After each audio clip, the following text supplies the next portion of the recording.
It's going down like this, motherfucker. Nigga get mad. Say, motherfucker, what you mean you ain't gonna let me in this funky joint? Much money I done spent in here, nigga. I knew your mama when she was hoeing. Hump, baby. Shit, bet I do it over time. Say that, nigga. Shit. Bet the bar, off time. Shit, boy, I'm trying to make me some money. Boy, I'm hungry as a hog need. Slap Jesus. Shit, gotta be a Jesus, cause too many black folks.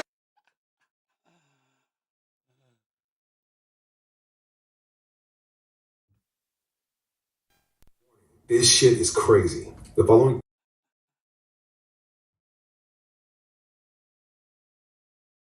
for what he has, he says that the only way that for what he has, he says that the only way that we can for what he has, he says that the only way that we can solve our for what he has, he says that the only way that we can solve our problem is to unite together among ourselves, among our own kind, clean ourselves up, rid ourselves of the evils that we've become addicted to here in this society, and try and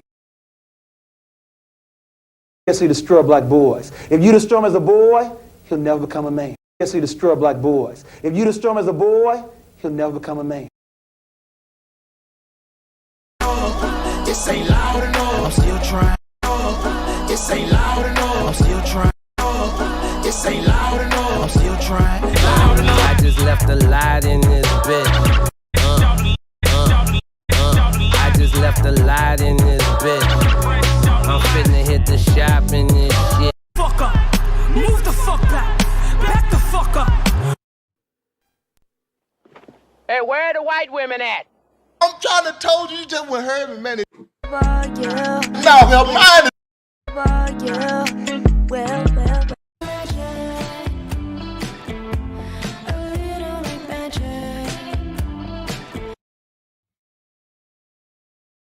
Your feet. He looked down, seen his feet. The nigga went berserk. Killed the monkey. Threw the bat out the window. Start kicking that bitch in the air. Say anyway, but I will.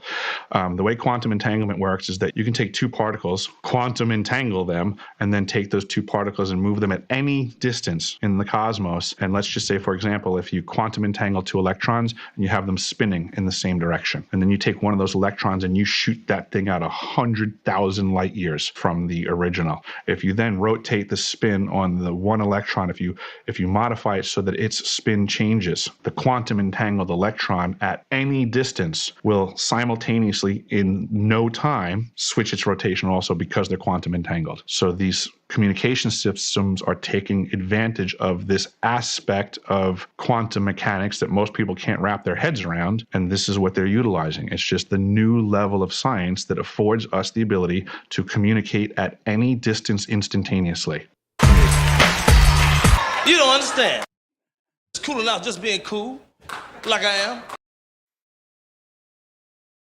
I mean, TikTok.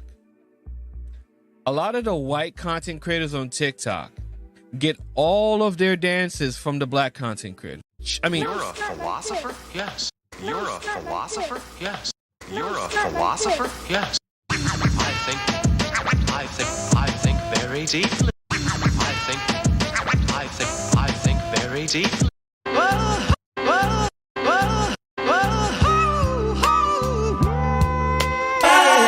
Dance with me. Oh yeah. Everybody move with me.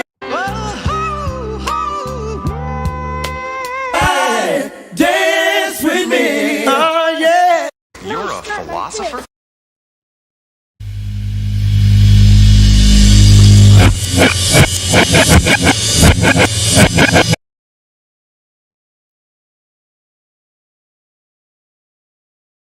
Damn white boys out there. Most of them is psychopaths and all that. They'll kill your mama's mama and you. Decent white folk that still don't know they're racist. What the hell you want here, hunky? Don't know me, want it.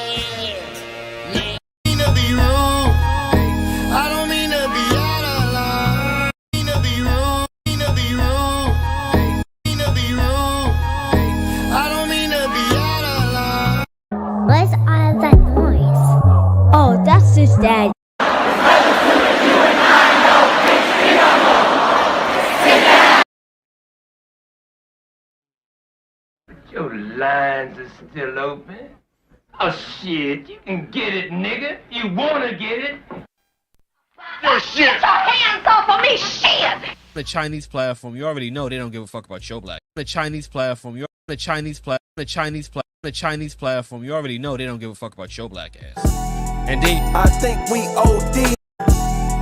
I think we OD. I think we OD. My word, can't be my equal, I don't know what you heard. My word, can't be my equal, I don't know what you heard. Doing the style, doing the style, doing the styles on them like it's common. That's the difference when you're my baby, that's how it is. Used to snort cocaine, now I fiend for the check, yeah.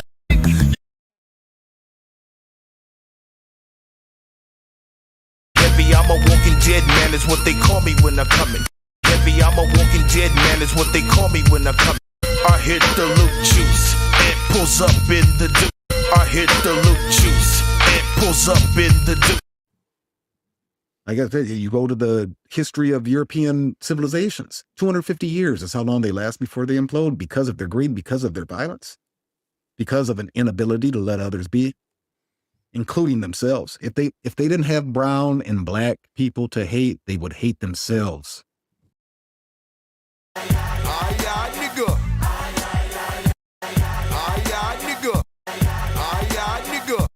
Lean and walk, lean, walk. Schatzi, is it true what they say about the way you people are gifted? Oh, it's true. It's true. It's true. It's true. Dance, do that dance, baby, do that dance. Let's work it out.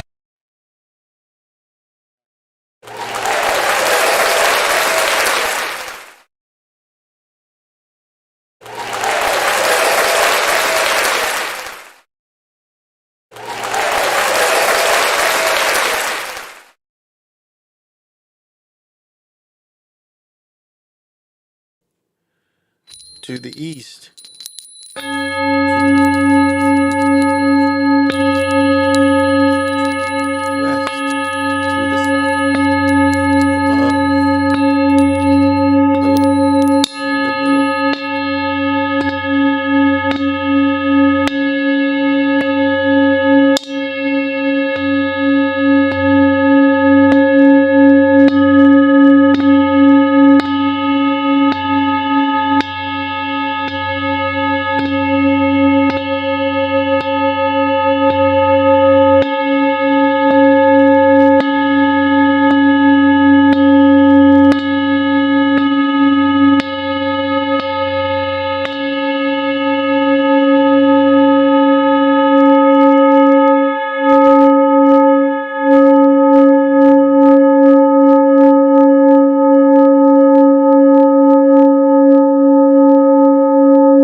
Greetings.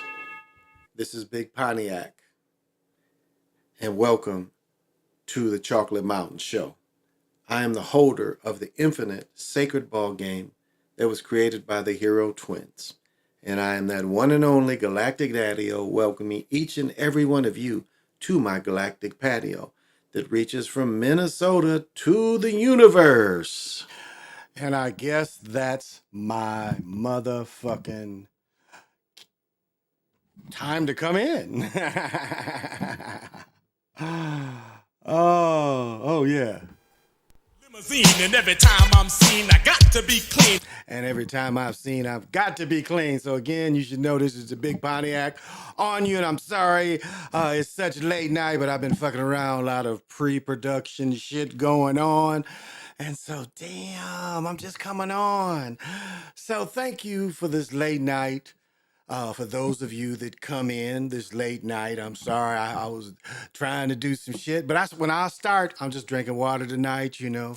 As much as I do like having the nectar of the gods, I just can't drink it every day. So I do try to take breaks. And so, pop them if you got them. But I always get buzzed, and so again, it's still, this thing is called the Sour Killer Apple. Sour Killer Apple.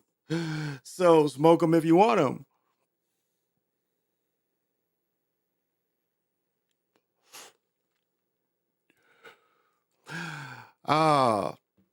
So I guess I'm gonna start with the Cowboys' performance tonight. Now let me talk to everybody first. Rondo Ganja, what is happening? And I know you definitely got to have vision.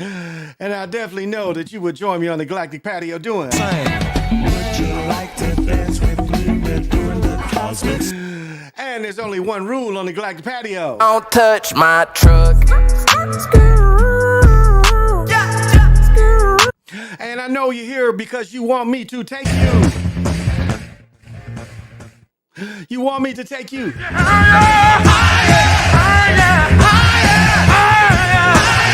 Because you want me to take you higher. Oh. And we got Dr. Sinister. And I know this late night you've got to definitely have vision. And I know you would join me on the Galactic Patio doing the one and only. Would you like to dance with me? We're doing the cosmic slide. And there's only one rule. Don't touch my truck. And there's one thing I know you come on here to do. I know. There's only one thing you want me to do. Let me take you higher, baby.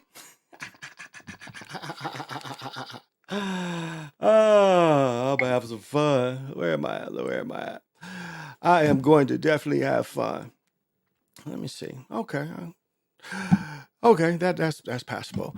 Yeah, that's definitely passable. Beatbox, what's happening? Beat buzz, excuse me, I'm buzzed.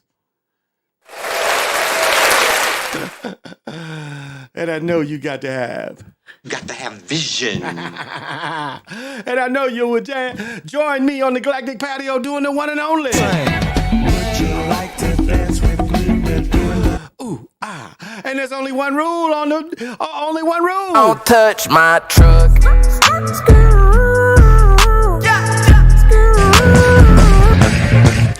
And you're here for only one reason.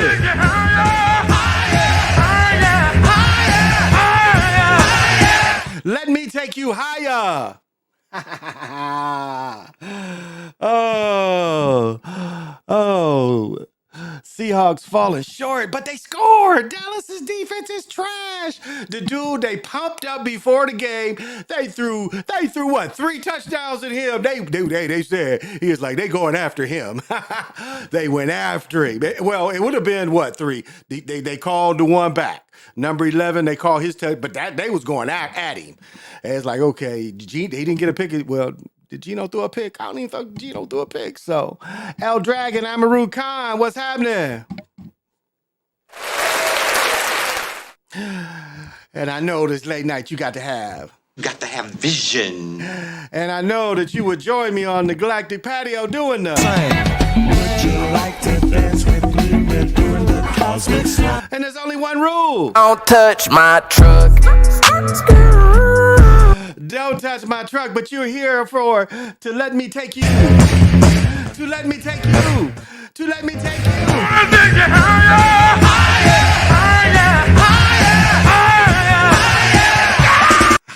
Let me take you higher. That's right. I am here to take you higher. Oh. And Johnny Oggs, what's happening? Oh, this shit is so much fun. And I know you got to have vision. And I know you would join me on the Galactic Patio doing the one and only. Would you like to dance with me? We're doing the cosmic slide. And there's only one rule. Don't touch my truck.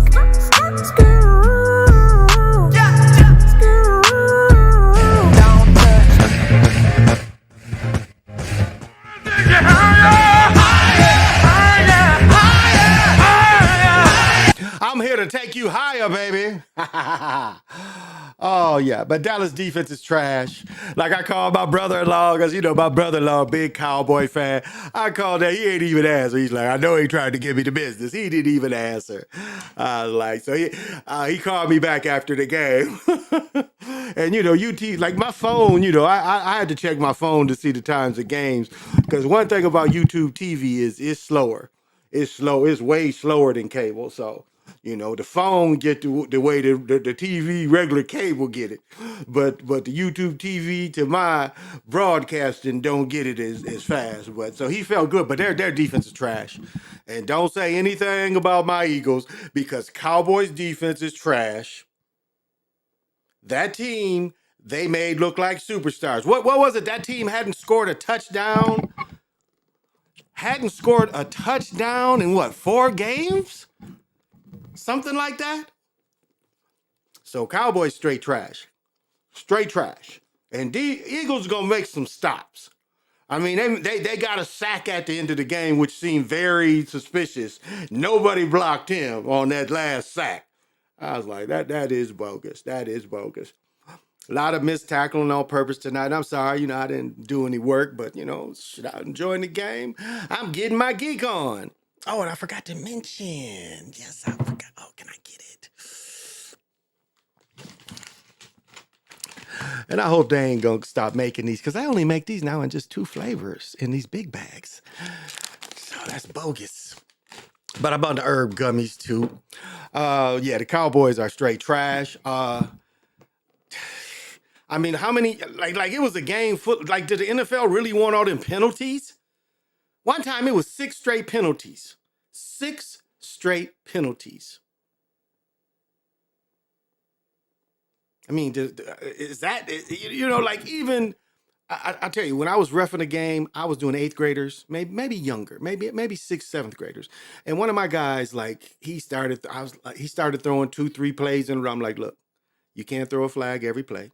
There's going to be, you know, this is a certain level. You're going to have to let some of this stuff go. But it's funny that it was scripted, all the flags. And the holdings was both sides was holding. I agree with that. But that's not a good look that every play it's a flag. And it was like, it was several plays during the game that was three flags in a row, plays, another 2 flags. I mean, it was that kind of night. So is that the product you want? But it was interesting, no punting. You know, no punting tonight, and that was on purpose. That was scripted. And early in the game, did you hear where Collinsworth said that the Dallas coach has written a perfect script? And I should have did something. I should have caught that, clipped that. But that's what he said. He said, you know, the Dallas coach I think has written a perfect script, and that's what we end up seeing. That's what we end up seeing. But you know, the athletes on defense just ain't there for the Cowboys. Other than, you know, that rush in, the linebacker got hurt again. Matter of fact, they say this, you know, he's been hurt almost his whole career. And, you know, they saying this one might finally end his career, which, you know, we off definitely, you know, trying to send speedy, healthy energy to him. So Cowboys, I wouldn't feel confident. And, you know, I'll tell you who it hurt tonight, though. The Cowboys win and hurt the Vikings. I think the Vikings are done for the playoffs. I can't say, you know, absolutely they're not going to get them that last position, but I don't know. Because right now, if Detroit holds off and wins the conference, which it looks like they are going to win the conference, Vikings, I don't think the Vikings I don't think the Vikings are going to make a wild card out of, I don't know. We'll see. They're going to have to run the table, but that looks very doubtful. They got to play Detroit twice in the next, month? Yeah, they go to Detroit, I think around the 16th, and then Christmas Eve. It's like a 2-week period, I think they play them. So, and I'm gonna be up in that bitch on Christmas Eve. You know it. You know this. Early, me and the family and friends, we're gonna be in that bitch early. We're gonna be up in that motherfucker early, you know, be up in the city, you know, and then head down there and be up in that bitch. We sitting way up top, but I don't care. I'm gonna still be in that bitch. Just as I was flexing when I was sitting, you know, with the elites, I'm still gonna be flexing up in the nosebleeds because it's all the energy is there. And as again, I get charged going up in there as the holder because that's why I take the responsibility and all it comes with being the holder. Because when you put me in any gym, it does nothing but charge me. Yeah, the Kundalini's going crazy, but that's what it is. It's like, it's a supercharge for me because I cut through all that corruption because I am the innocence of the game. The way I love the game is the innocence of the game, but I'm not ignorant. And they were showing the some of the American Indians playing stickball, with the two sticks and stuff. And again, this is a continuation of, having the silicone and just throwing it at somebody, and then having the silicone and run it and having people chase you. The little rubber balls that they all make, that they still finding 3,000-year-old balls. So this is all a continuation of what we have today. The stick game is stickball is nothing but lacrosse, but with two sticks. So, and that's why I watch it. That's why I can evaluate it. I think I'm a fair evaluator of the script and what they're trying to do, the analytics.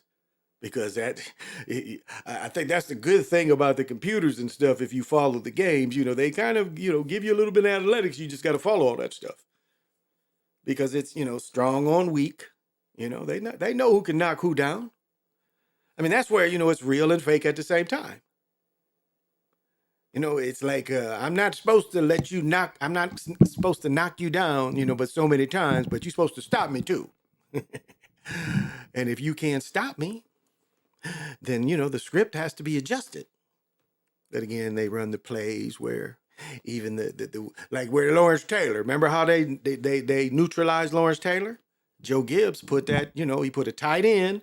Like what Joe Gibbs did is Joe Gibbs stacked. They saw Taylor on one side, they had the tight end because they started running the double tight ends. And then what they would do is wherever Lawrence did, they would put the other tight end over there in a flanker position. And then they had the wide receiver. Well, they had the tight end, so the other tight end.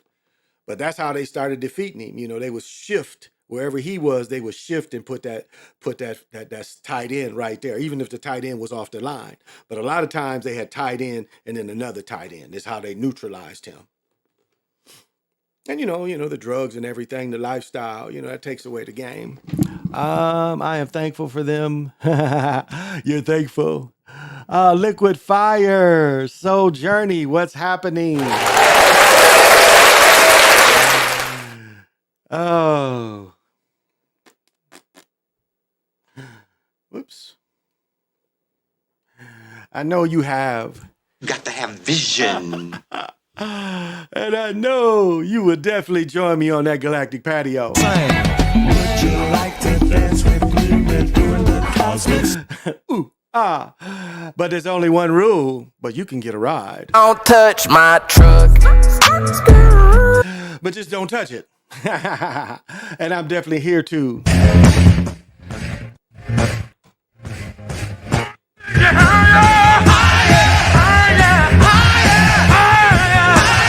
I'm here to take you higher. I'm definitely here to take you higher. Oh. So, I don't know. The running game looked good tonight. I mean, it was clearing them out. But again, look who they was playing. Their DBs are their strong spot, and their DBs was getting cold with Holden. So it's like, but that one DB reminds me of my ex-coach, 6'5", but he was a safety, but could run, long arms, could run, defend, jump, good athlete, great athlete. Actually, he was a great athlete. Kind of that one, I think he was 27 on Seattle's team. That DB that they said was 6'4". That one play they got him for holding, he did a nice technique though. He put his arm around him a little bit on the shoulder pads, and then he stretched out, which was a very good technique. I think that's why they were saying that it might have not been pass interference, but you still grabbed him. So. Yeah, but the Cowboys were trash. So if y'all think the Cowboys, this is their year, you better think again. Because there ain't that much trading and ain't that many players left to help them because they ain't on defense. And again, look who they played. They was able to run on them. Wait until they can't. We already seen what happened to them when they can't run. They become very one-dimensional when they can't run. And that's what the Eagles are going to do to them, make them one-dimensional. But they beat up on the bad teams. But it's like, that's what the Cowboys, they beat up on the bad teams. So when the real men come up in there, it's being a different story. So we'll see. We'll see how it goes. But it was cool. It was a cool evening. I'm not sure how long they're going to let me go because there's nothing else being ran in the house but me. So for some reason, YouTube is making me restart. So if they cut me off again, I am going to restart again. So I don't have cheap internet. It's not the internet. They're cutting the system off. So maybe I cuss too much, which I do. So maybe that's their way of telling me you cuss too much. So we're going to make you start again. Okay. But I'm going to enjoy it. Oh, man, this was a great day today. Really great day. Nice weather up here. I mean, really, really, really nice weather up here. Was out and about all day. Yeah, it was like 40 degrees today. So really nice. It's, I know it's probably dropped. What is it right now? Let's check it out. We can check it out together. I know they got hit with snow. They got hit with snow in New York. So right here it's 25, but it's clear. Is it windy? What's the wind? Yeah, it's no wind, 5 miles an hour. It says the wind chill feels like 19, but when it's not that windy, it's not that bad. And so Friday, okay, it's not going to get very warm today. It's going to get 33, but partly sunny, which is going to be very tolerable with 0 snow. And Saturday, 40, and look at these temperatures at night. This is, the tail. This is the tail. And let me see if I can get sunrise, sunset. Oh, this one doesn't do sunrise and sunset. It does not. Because we are into the long nights. We're having those 14, 15-hour nights, which are the long nights leading into the solstice. So, definitely the next 21 days, expect 15, 16-hour days. And I want to tell you what comes with that. What comes with that is definitely, keep in mind, melancholy, depression, if you're not really a night mover, if you really can't move at night. But that's, move at night and appreciate being able to move around at night for the next 20 days. Because again, the next 20 days, we getting these longer, and the night of the solstice, is the longest night of the year, which is a lot of good energy in that too. So it's just in May where I revel in the long days in May leading to the solstice. I revel in the long nights. And it's kind of cool where it's dark most of the time because, you can creep a little better when it's dark most of the time. So, that's kind of cool too. You can almost move incognito a little bit. It's like everybody's moving in shadows. So keep that in. But, it also keep in mind, a lot of people can't absorb the dark. And so a lot of people feel, a little low. And, even the work cycle, because, some of you might go to work when it's dark and come home when it's dark. My son used to go to school and it was such a long ride that, he'd leave in the morning when it was dark. And when he came home, it was still dark. So, find, I don't sell crystals, but crystals can help. Find something that is cheerful. Now, I have a stone called a sunstone, and the sunstone during some of these 100 days, 100 temperature days, I had it out there. I let it out there, and I let it out there precisely for nights like coming up. And that's what I would say is, if you had something like that that's charged, that you can take it into your consciousness and then, give you a little of that sun that you need. And it, and once you can get in tune with something like that, it might relieve some of your sadness just because it's dark. So keep that in mind because is going around, and it is that adjustment for your body syncing with it. And I mean, these next 20 days are really going to be, long and dark. I mean, if you're not really, and then for you people that work, it's going to be hard for you, to really get any daylight because it's just not going to be there for you. If you work days, you're going to be very limited, and especially if you don't move around, whatever you do, if you're stuck at, one place, whatever you do at that one place, you're still not absorbing a lot of light because, maybe lunch, but that's about it. And then by the time you get off at 2, 3, 4, that dark is starting to creep in 4:30. So keep that in mind and don't be too tough on yourself, but keep that in mind. wanted to get that in there. And the next in here, you know, I have to talk about the gear. You know, the gear is something I always talk about. And so I'm not keeping this jersey. This is an extra large. You can see it's a little young on me. But they're finally starting to release this stuff. Now, they had the price. This is a fantastic, you know, NBA, Fanatics, excuse me. And they said 35, but I don't know. I don't know because a couple months ago, you know, these jerseys was still on the Fantastic Fanatics site. They was a lot more than $35. They were like 80, 90 still. So, and these are prints. I'm giving this one to my daughter. But what's interesting is they give you the players get a cut of these jerseys. Isn't that interesting? This is the Players Association. So they kind of split this. And, you know, this ain't got Nike. The Nike one would be more expensive. But this is what we was kind of waiting for. We was waiting for these number ones start to get cheaper because he's wearing number 5 now. So I'm going to give this to my daughter. And I think it was only mediums left. It wasn't very many of these. It was no double X. So, but I'm going to give this to my daughter. She'll wear it. But I'll give it to her for Christmas. Put it up until then and then wrap it, you know. So, yeah. So, and... man, had fun today. I tell you, you know, I have fun with the clothes and stuff. So, got the gold riders and the stitch gold. And let's see, they was hitting, it says 59. I think I got this for 44.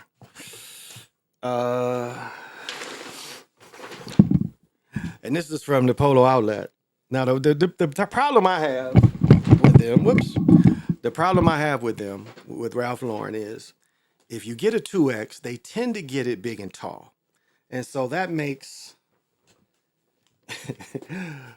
what's funny is the riders, oh, these are the pants. I'm sorry, these are the pants. With the gold stitched somewhere. There they go. With the gold stitch riders. You know, old niggas can wear shit like this. Gold stitch riders.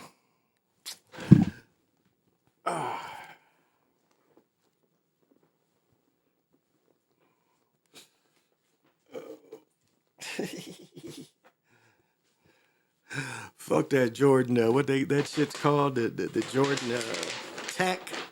Fuck the Jordan Tech. I'd rather have this stuff. And these were 168. But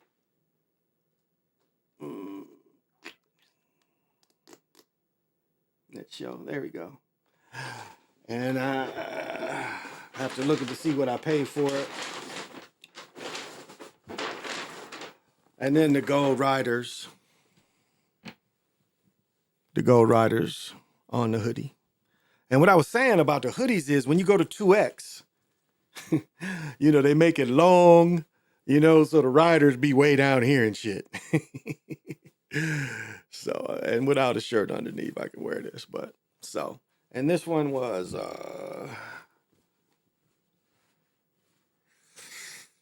this was 188.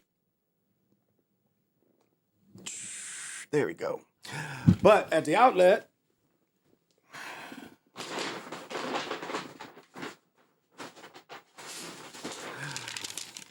what was it? So the hat was 44. The top was 112 and the pants was 1. So it was like 250, 258, which is a lot better than damn near 500. A lot better than 500. So I guess I got half off.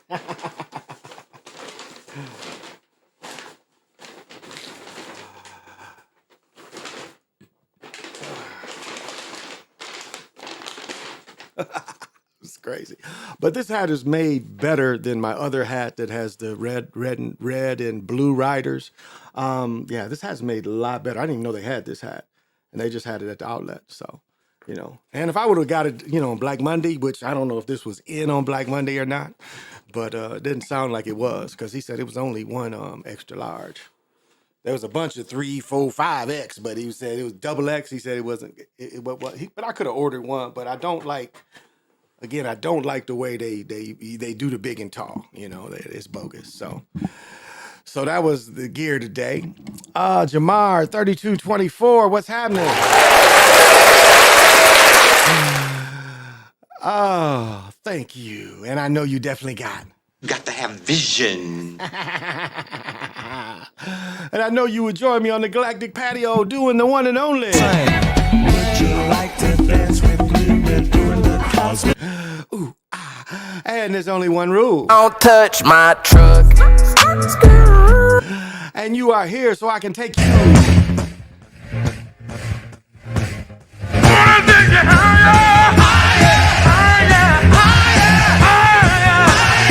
I am here to take you higher.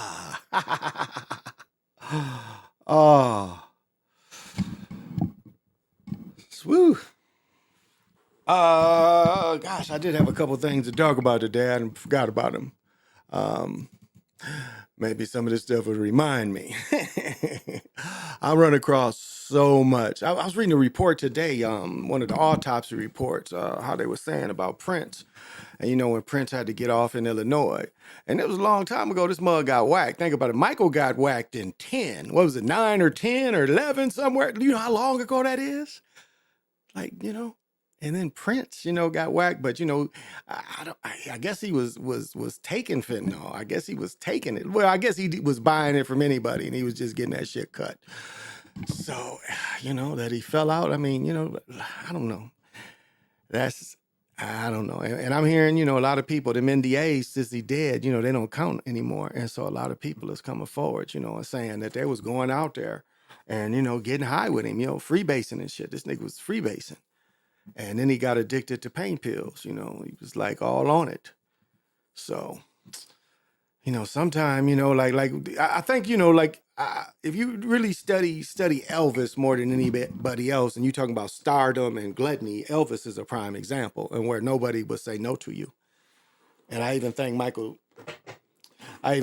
Jackson, you know, that became, you know, something that you know was a curse. And I remember Jill Jones said something very, you know, his old girlfriend, she said something very interesting. She said the last time she saw him, she said everybody around him was in their 20s. She said, you know, his group, you know, his main working group, she said was all young people. And there's nothing wrong with that, but it's like, why, where are the people, you know, that have been doing things for you for a long time? And, you know, where are those relationships? So I found that interesting that she said that. So, you know, I guess this girl, you know, his wife had lost her baby because she didn't eat right. As I think she was a vegan, and she didn't eat right. She didn't get protein, and so apparently he told him to turn it off. You know, the baby was, you know, barely living, and he turned it off. And I guess just the way he did it was really cold. And then I guess his wife had a miscarriage, and kind of sounded like Napoleon. Like, she ain't getting pregnant. What's up? You know, I go over to somebody else, and that's another part of Napoleon. They said Napoleon had several illegitimate children. So he was with somebody for 15 years, and she ain't had a baby yet. So should have told you something when you having babies all everywhere else. And that's the injustice of the movie, is you didn't really get to see a whole, like, you didn't really get to see what an emperor could do. Like all the lesson you get out of the movie is just conquest. They didn't show any reforms at all. They didn't show that he made France function. He stopped that terror shit when they got rid of Robespierre, but then he started doing things that was positive for France. You know, turning the economy around. Like, they don't show any of the emperor doing that. So that's an injustice to true historians. You know, that's an injustice to people that because you know the theme is just him and the chick, and he was tripping off the chick. In reality, like when he left Egypt, he didn't. The reality is he had to go back to govern. It wasn't that he was getting beat so bad, and he did make some missteps in Egypt, but for the main reason, he had to get back and govern. And they make it look like he did what they make it look like he did what Mark Anthony did. Things get hot, so he jumped on the ship. Oh, there is my main man from Japan. PJ Allen. And I know he's definitely got. Oh, I know he controls his. My bitches. You saying you can't control your bitches? What? And he's definitely got. Got to have vision. And he definitely will join me to do the. Would you like to dance with me? We're doing the cosmic slide. And he knows there's only one rule. Don't touch my truck.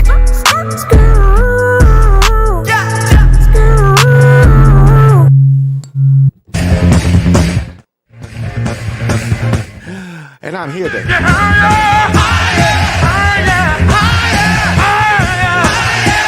Let me take you higher. I'm here to take you higher.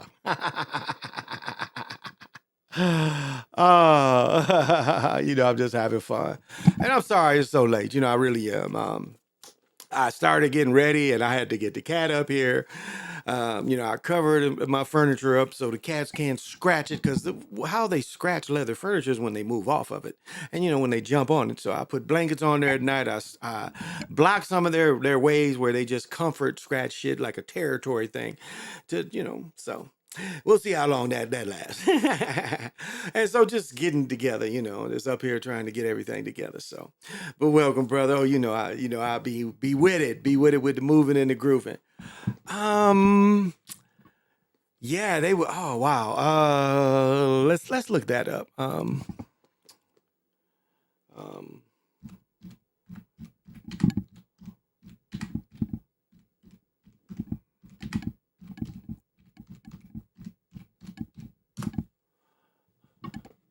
Okay. I don't do full reporting sometimes, but the chick who bought the Mavericks is Miriam Adelson.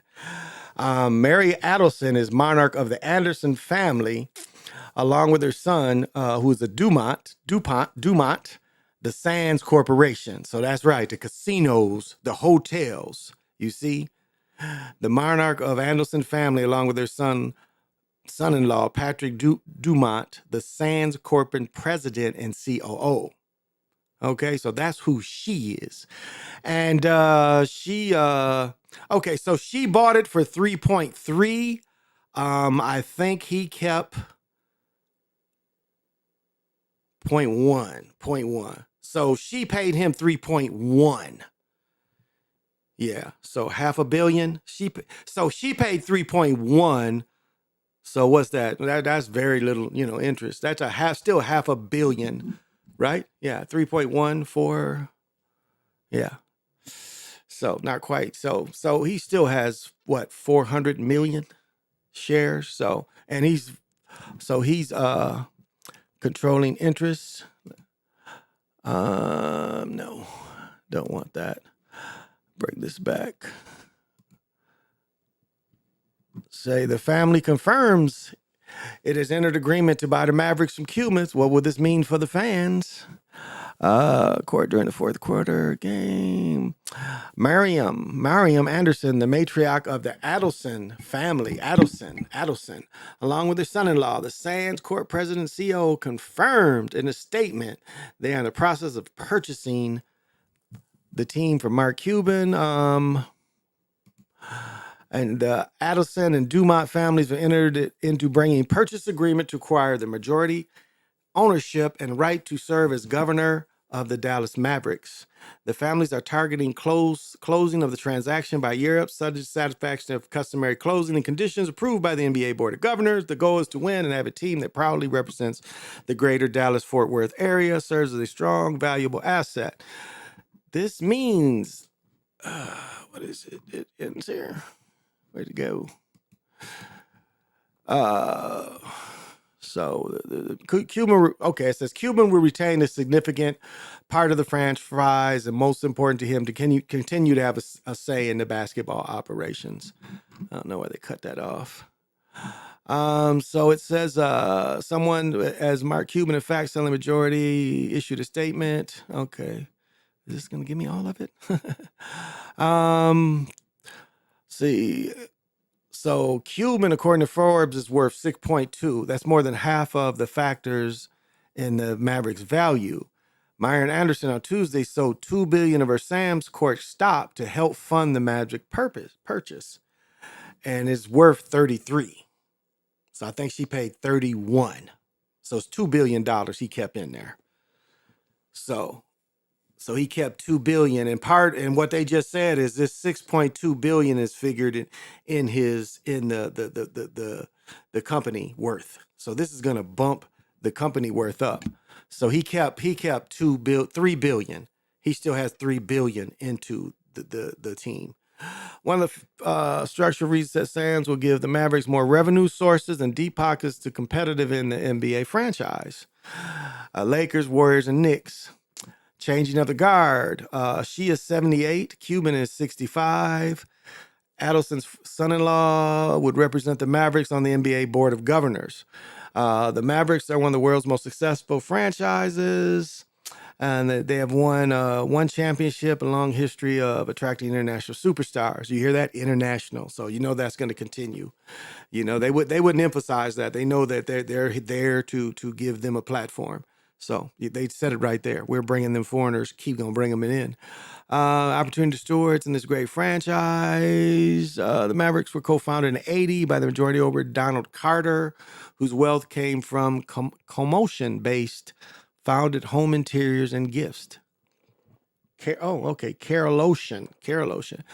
In 96, he sold it to Ross Perot, you know, the dude, the billionaire that ran for president, real estate developer, son of a Dallas electronic data system founder, and a two-time president. And Perot sold it to Cuban, who had been raised in Pittsburgh had been a Dallasite. So what does it say? Perot, 2000, sold the team to Cuban, who, though born and raised in Pittsburgh, had been a Dallasite since 82. So he lived down there. And building his fortune, ultimately fame here. Local sports fans didn't complain, though, when out-of-state owners moved the Texas Rangers from Washington in 71, the Dallas Stars, from Minneapolis, right, exactly. Has owned the Stars since 11. Tony Gillard, the Mavericks, and the Stars and Mavericks share Union Arena, moved to the new American Airlines in 2001 as recently, they moved from New America and recently expressed strong difference opinion to the the Stars' awaited preference has been to continue to upgrade that arena, and both franchises leased don't own. And well, that's gonna come quicker than you think. So they're gonna have bread to build a new place, because that's what they were saying is they want to build a new stadium and hotel, all together. Compared to the franchise who founded Carter Norm's strain to cobble loans and minority investments, the NBA suddenly raised expansion franchise fee from 8 to 12. That was mom and pops compared to now.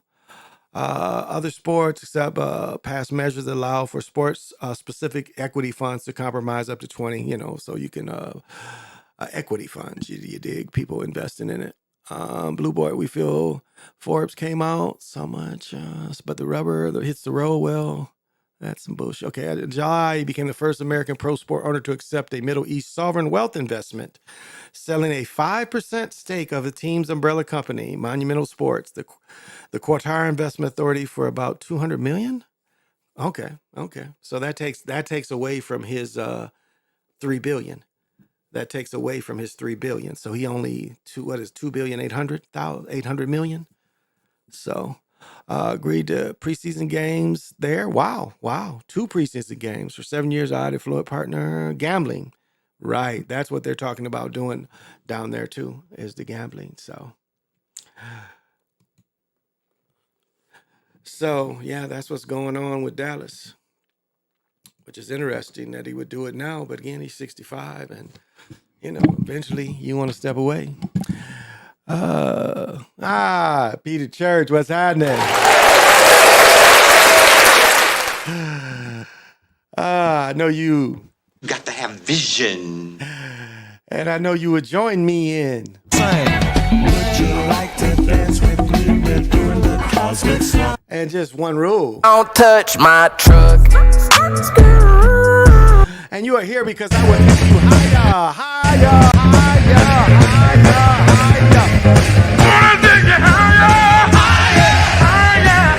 Let me take you higher. And Joey, what's happening? And I know you got to have vision. And I know you would join me in the funky dance. Would you like to dance with me? We're doing the cosmic slump. And there's only one rule. Don't touch my truck. Because I'm here because I can take you. I can take you higher. The biggest mockery of the year was probably the Cowboys losing to the Cardinals when all the Cardinals had was Hollywood Brown and James Conner. That's a good point. That is a good point. That is a good point. I mean, Seattle beating the Vikings, the Bears beating the Vikings. I mean, that didn't make no sense at all. Yeah, bring more business to the Cowboys. Well, that business is coming. That business is coming. Don't think it's not. That business is coming. That business is definitely coming. So, it's gonna be fun. It's gonna be fun to see what kind of script they put together. But that's interesting. If you guys caught that in the beginning of the game where he said the Cowboys coach couldn't have scripted, I think he has the right script. I mean, he's purposely said the right script. So that was mocking right at the beginning of the game. They know it's fixed, and they mock us. Because we call them about it being fixed, but they say regardless, people still gonna love it, which is, we find, even wrestling has people know that it's scripted and still it's just as popular as ever. And so that's why I don't understand why, and people still bet on wrestling. You still can bet on it, right? There's still wrestling gambling. So, and it's still successful. They ain't, nobody said, well, damn, wrestling's fixed, so we ain't going no more. Like, you guys, children, do you want to go to see the wrestling? No, wrestling's fixed. We don't want to go see it. It's fixed. Okay, the parents be like, no, it is nothing like that. Fixed or not, the people is up in there. So, I mean, there's I don't, it might be a local channel that when I don't know, it's on, and maybe I just don't catch when it's on, but it's local wrestling that is in a high school, and they've been showing it. I've been here going on 18 years, 17 years, but going on 18. And it used to be on early morning or late nights, local wrestling out in Hopkins. So I'm pretty sure it's still on. Every now and I'll catch something about it, but so wrestling is you can go to local wrestling. So it's popular as ever. So I don't know why, the NBA, the National Baseball League, Major League Baseball, hockey, soccer. I mean, why? What we know. So why hide it? That's what we don't get. Why hide it? You're hiding it from us, so why hide it? So,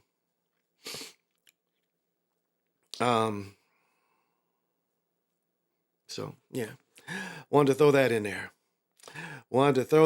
So, that's why we break it down, and that's why, don't be emotional. Understand it. Understand it's scripted, and you have to kind of look at how the script is possibly be planned. And like you said, some of the stuff just doesn't make sense. The lineups. I mean, it was like Green Bay was beating teams with just one receiver. I have to keep going back. Adams. Like I put in my thing, it's like I put that everybody and their mama knew that they was gonna go to Adams. It's just like the game here with the Vikings and the Bears at number 2. It's like, but Adams was even worse. They were literally beating teams just with Adams. Y'all remember that when Rodgers had Adams? Like you can't triple cover him, nothing, bump and run, none of that. None of that, just bump coverage. None of that. Every kind of defense Adams can get open. He can never be covered. Which made no sense. He could never be covered. I mean, it just didn't make any sense. So yeah. So that's the kind of thing we've been watching over the years. And so we watch it and we learn from it. And as I showed that report about Rodgers might not possibly had his Achilles torn, and they talking about he practicing already. He's in a 28-day window, is what they said. So that means, you know, if he passes everything in this 28 days, he gonna play. And you're telling us he had his Achilles torn in September? He had his Achilles torn in September, and you telling us in January he is going to be ready to play. If they make the playoffs. And that's the end of the season anyway. You know, so that's what you're saying, that it's gonna be before the end of the month. It'll be shit, that was a week ago. So that'll be like end of December. He's gonna be eligible to play. So we'll see how that go. But it was something else. Oh, I didn't mean to go out of that. It was something else that I saw that kind of got my interest about things. That's all. And it's just so fun to be alive and be in tune with everything. I mean, I hope I never give off that I don't love human beings. Because I definitely do follow what's called big love. I do feel love for all human beings. And humankind. Humankind. I love all human beings and humankind.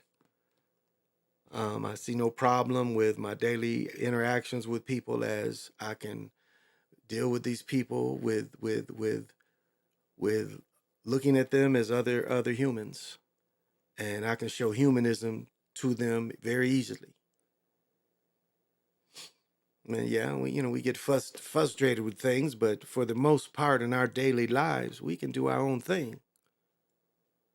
You know, there's a box that you can put yourself into, and if you stay in that box, it's pretty well smooth sailing most of the time. So,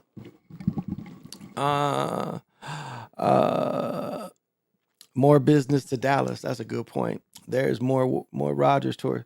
There is no way Rogers tours Achilles. No. I mean, I tore mine at 50. Again, he's, but at 38, you telling me at 38, that he'd be ready to play? I don't know. Balance and everything. It take a while, your Achilles, to get that balance back and everything. It takes a lot of work. I mean, I think I was going 3 times a week. I was doing therapy when I first tore it. I think I was going 3 times a week. And a football player, he was probably going every day. And some of them days he had to take off because that shit, you gotta. I mean, like even when I had that first maybe first full second season of playing pickleball, maybe. My Achilles had really swelled up. So I went to see my guy, my pediatrician, right? Yeah. He was like, man, how thick it was. And, that's not comfortable when they have to, put that iron metal on you and rub, massage that area to get that thing not so thick. Because when your Achilles is thick, your mobility is less, no doubt. And I'm probably going with that because I've had both my Achilles injured. I tore one, but in college I got cleated on one. And I'll say, it wasn't torn, but I got cleated on it. And I played, days after getting cleated. I got cleated on Wednesday and I played Saturday with the help of a shot to my foot. And what you have to understand is, even though you can't feel your foot, your mind thinks it's there. Do you understand? Even though you can't feel it, your mind still thinks it's there. And so you run and stuff, and even though you can't feel it, and you can kind of, with your leg and your other leg, you can still, because, the way you have to count your steps when you're running, you can still kind of, but when that shit wears off, that's some painful shit. I think they're full of shit. Rogers went down with 11:19 on the clock. Put that in reverse. 9:11, yeah. 9:11, that's a good point. That's a real good point. So yeah, it's no way. I'm telling you, it's a lot of work you got to do. Balance. That's the one thing, is you got to get, balance. You have to really work on your balance, and again, it's an everyday thing, and it's not a fast process. Because again, when you start working and strengthening it, inflammation is going to come in. It's just natural. And so, I mean, I understand he's an athlete, but it's just it's a process that it takes. So we'll see. Well, I'm going to show, I'll show this. This is cool. I'll show this. This isn't debauchery, but it's like debauchery. No, it's really nothing like debauchery.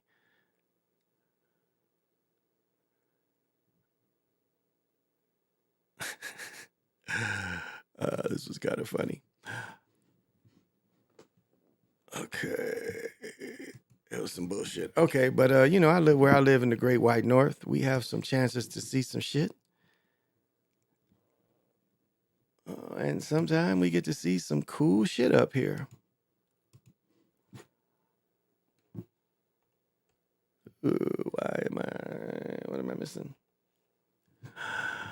Am I off over here? I guess not. Well, this is a story about the Northern Lights. And I'm not understanding why I'm not. Oh, here we go. No. Yes. No. Huh. Wow. Some reason what is turned off. Well, I'm sorry. Guess we're not reporting on it. Not that. Not getting any audio from it. Well, let's see. Let's show them Northern Lights. There's some people that live up there. So this is what, people can see. They can see this.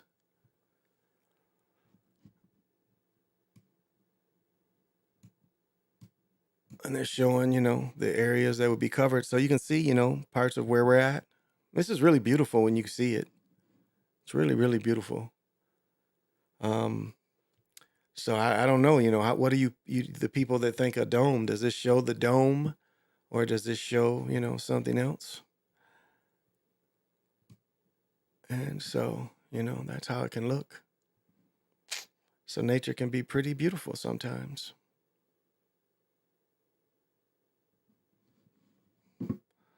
So, northern Minnesota, where we are, we can still see, I guess, a little pockets of it.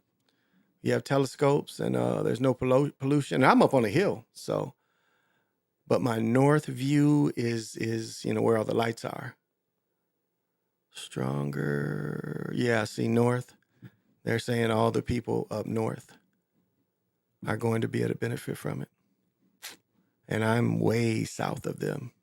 That shit's like 45 minutes away from me.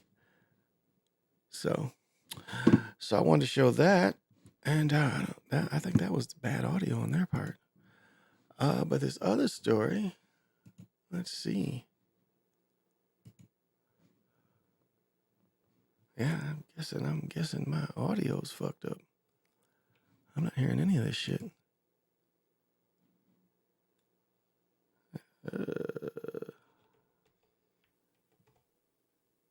Yeah, I'm not getting any audio tonight. Which they have done before. They've cut me off from that before.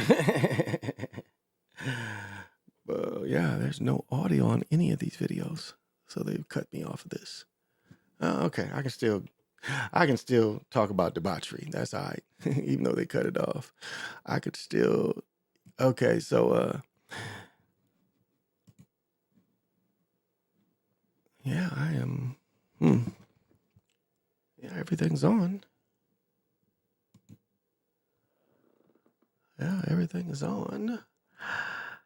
I don't know why I'm not hearing anything.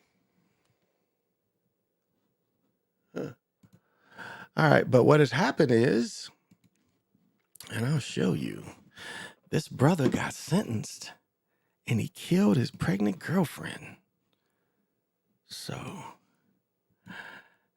that's the good thing about it.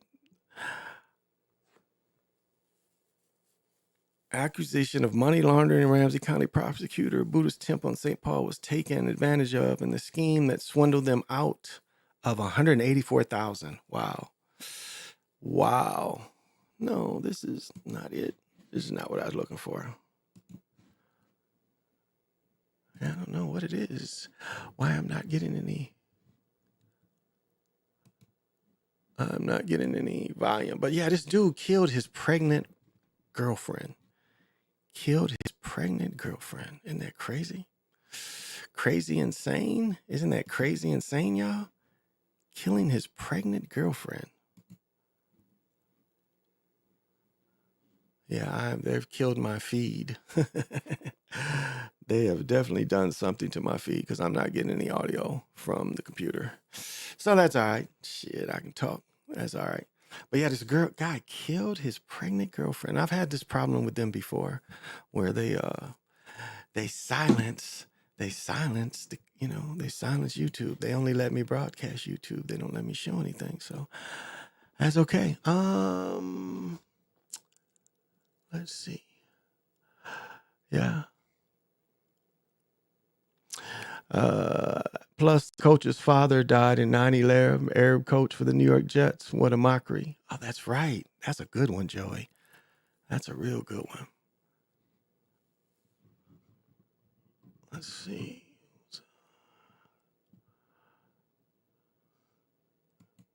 Yeah.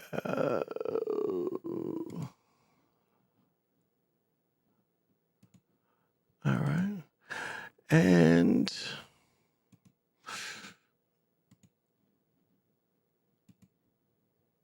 okay. All right. So that's all right. But that's what the dude did. That's the kind of debauchery that's going on in this world. Dude kills his pregnant girl. Like, who does that? Oh, it's okay. And this other story, man swindles the Buddhist temple out of 184,000. Ah, this is something different. I want to hear how they tell you how he did this. Okay. Laundering money. Prosecutors allege that Buddhist swindled them out of 184,000. Okay, how did he do it? All that, this is a lot to unpack. So let's start with the latest. 53-year-old Jason Grisham from Minneapolis is charged with 2 counts of felony theft by swindle. Felony theft by swindle. It's in custody of the FBI. Details followed. Financial gain after the monk moved here from South Vietnam with dreams of opening a Buddhist temple. New court documents show leaders at this Buddhist temple, Dell Street and Front Avenue in St. Paul, paid 53-year-old to renovate the building beginning in 2018. Instead, he either cashed the checks himself or received kickbacks by allowing his longtime friend to use the checks to launder money from an illegal drug operation. That friend is Lyndon Swan, who is currently serving a 19-year prison sentence for fentanyl trafficking after law enforcement seized 34,000 pills with fentanyl. All documents showing federal agents were investigating Swan, and that's when they learned about Gershin's involvement in the scheme. Court documents show he had several failed endeavors in senior housing and real estate, plus many outstanding debts. Ramsey County prosecutors alleged he developed a relationship with the leader of this temple, then directed him to write a series of checks totaling more than $184,000. His friend would re-roof the building, but then they asked why the work wasn't getting done. He would tell them not to worry or blame it on the pandemic. He'd blame it. Meanwhile, the temple leaders used to own this building a few blocks away. Gershwin bought the property from them with the agreement that they would loan half the money to him. In exchange, he would install a new building. But he did not. They last heard from him in 2019 when they realized his deception. They had to ask members of the temple in both St. Paul and around the world for donations in order to complete the renovations. Damn, that was a good hustle. You have to admit, that was a good hustle. That was a pretty good hustle. I must admit that. That is a pretty good hustle. And so this next dude, sentenced for killing pregnant woman. Damn, how did he kill her? So, oh, they're not going to give me no, I guess not. They're not going to. No, they keep an audio and they going to, but I'll show you a picture of this dude. This dude right here. He killed a pregnant woman. Look at him. You know, man, he's the dirtiest of the dirty. Oh, but debauchery, nevertheless. Still debauchery, nevertheless. It is still debauchery. So that it's funny. They're gonna let my stream go, but they're not gonna let me listen to any of the. I can't listen to YouTube. I can't stream and listen to YouTube. Oh, that's all right. Hell, I already got an hour in just doing this bullshit. So that's all right, YouTube. You know, I'm gonna have fun. I have fun regardless. You know, I'm gonna have fun here regardless. So you know. Yeah, no problem. No problem. So yeah, that's why and you know, I can just sit here and chop about things. You know, it's I know the Timberwolves. Let me see. The Timberwolves beat. The Timberwolves beat. With Chet Holmgren coming here, they beat them. So that was pretty cool that they beat them. They play tonight or tomorrow. Let's see. Timberwolves schedule.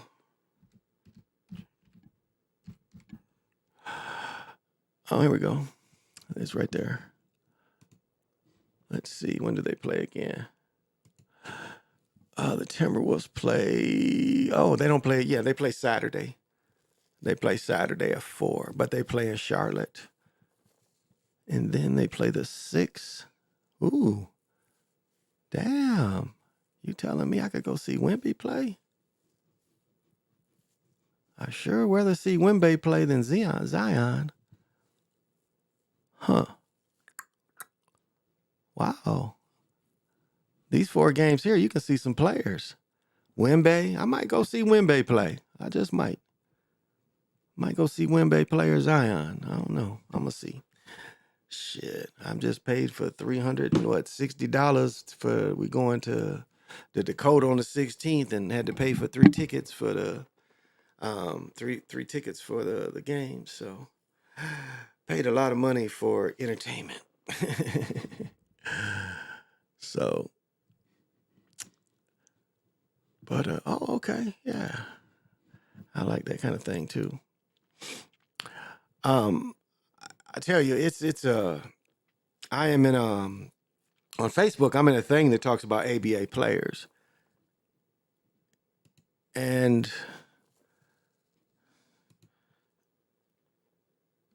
you know, you have to think like anybody that's played any kind of summer rec, you know, semi-pro, summer semi-pro, winter semi-pro, fall semi-pro. You know, it's just, you know, family and friends there. You know, it's not what is all this? Oh, I can have this like that, I guess. Okay. Whoa, no, let's bring that back. Where'd that come from? And you know, it had to be hard. Oh shit, didn't mean to do that. It had to be hard. You know, I say ego, you know, but like we don't have any ego like that. You know, the people's ego, you know, that you know, you playing ball, ain't nobody watching you. You know, you play like junior college and stuff, ain't nobody hardly there when you play junior college. So, what did I was looking for? Oh yeah. Oh, okay, that's why I did that. Okay, that wasn't what I was looking for, but it did that. That's cool too. Oh.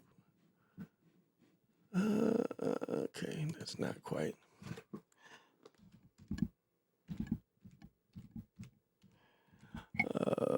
Oh, didn't put it in the right place.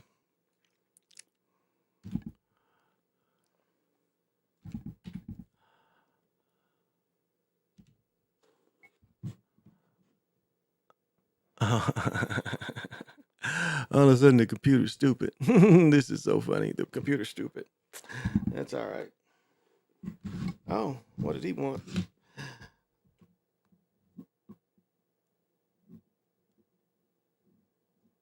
Oh, I don't know why he needed that.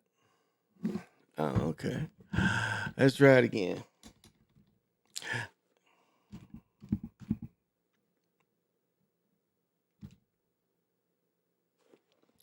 Okay. And so, that's for some people, but some people, ego that nobody's coming to see me play and stuff.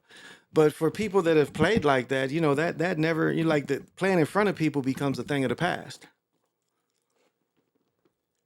Like where I got married at, days we was, setting up and looking the place over and just making arrangements. It would be dudes in there playing, and ain't nobody, like that little gym, like that gym it's not little, but it's nowhere really for people to sit or nothing.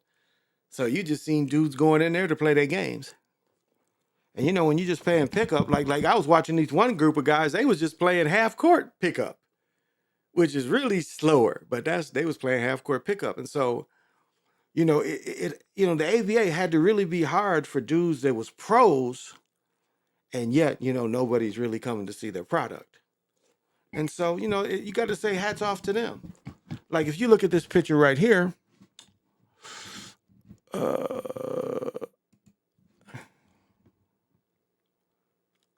oh, then that's not even ABA, that's NBA. Okay, like right here, it's probably a pretty good example. This is probably, they're wearing white, so this is in Virginia. And this is, I mean, look at it. There's nobody sitting up top. You see how scarce? It ain't no really, fans is just on the bottom. So there's only hundreds of fans, Let's catch some of these other games. Look at this, sparsely. And this is when Connie Hawkins played. This is 69-70 season. Or 70-71. I think it's 69-70 season, though. I mean, look, it's nobody there. Not hardly. And this is pro ball. So, oh, and this is check this out. Nobody there. Now, this is the Denver Rockets on the Spirits of St. Louis. And this must be in St. Louis. Nobody there. And, this St. Louis, they folded. Freddie Lewis, and then this is Caldwell Jones. Or I don't know if this is Caldwell or one of his brothers, but probably Caldwell. Because Caldwell had 3 or 4 brothers. But you see, there's nobody there. Yet there you can see they're giving their all. You can see they're kind of giving their all. So, and here's another. Look at Connie Hawkins. Connie Hawkins described this as, and this is in Pittsburgh. He described fans disguised, he said fans disguised as seats. Fans disguised as seats. So, hats off to these brothers that they was able to do this, and still have their pride. Connie Hawkins, did this sacrifice, and he had a long sacrifice, So, to keep this game what the NBA is, the NBA would not be the NBA if it wouldn't have been merged with the ABA and that type of basketball, which, they suppressed by, blackballing Connie Hawkins. But, this is the kind of reality we hit. So, I hate to say it. This is how niggas used to dress.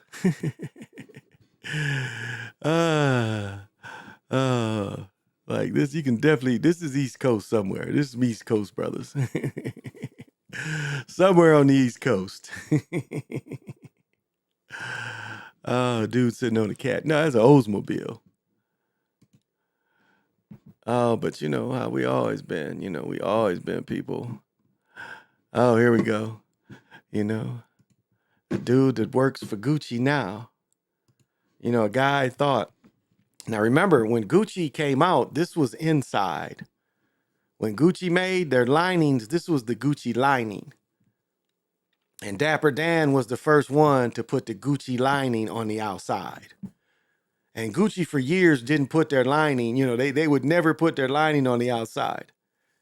And, they had him raided. The Secretary of State, I think now, when she was a federal prosecutor, she raided Dapper Dan. But Dapper Dan is responsible for this kind of style. Putting, something that they didn't even, now he works for them motherfuckers. Now he works for them. And, this kind of thing, putting this kind of stuff on people, making it faster. And, and making this is handmade clothes. This is tailor-made stuff. You had to go in there and pick out, what pattern you wanted. What was it? The dude, the killer, Alpo,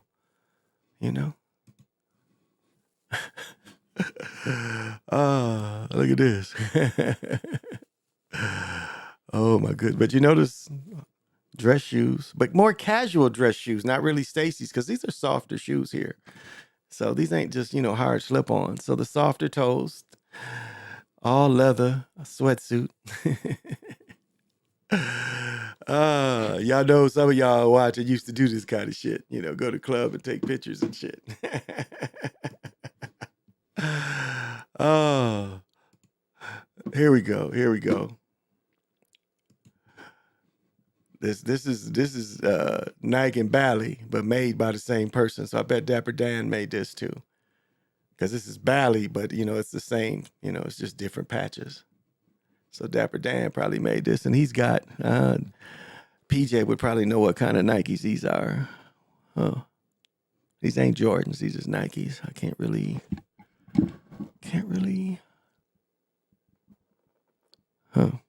Can't.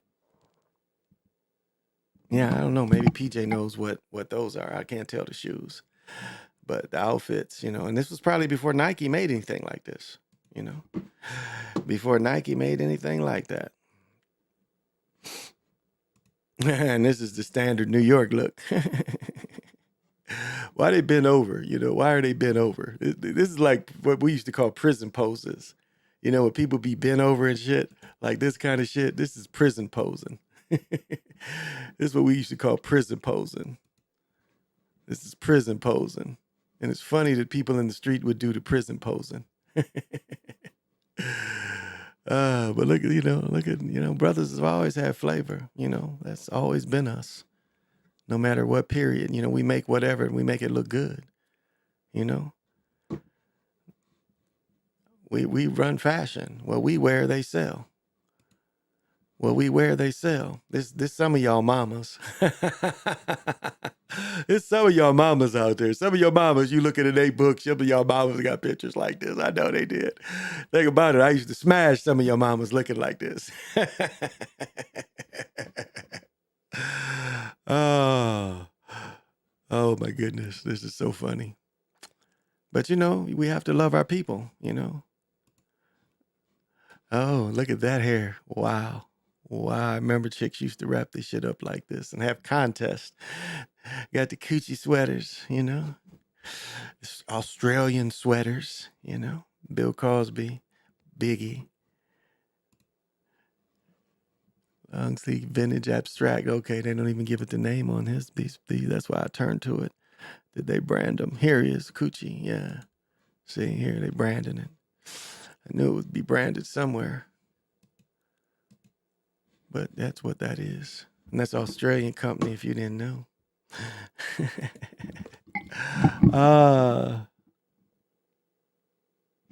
Yeah, I showed that the other night, James. Hey, James, what's happening? What's happening? I showed that last night.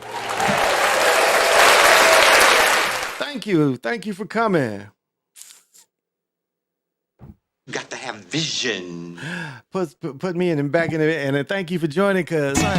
Would you like to dance with me? We're doing the cosmic swap. Would you like to dance with me? And there's only one rule. Don't touch my truck.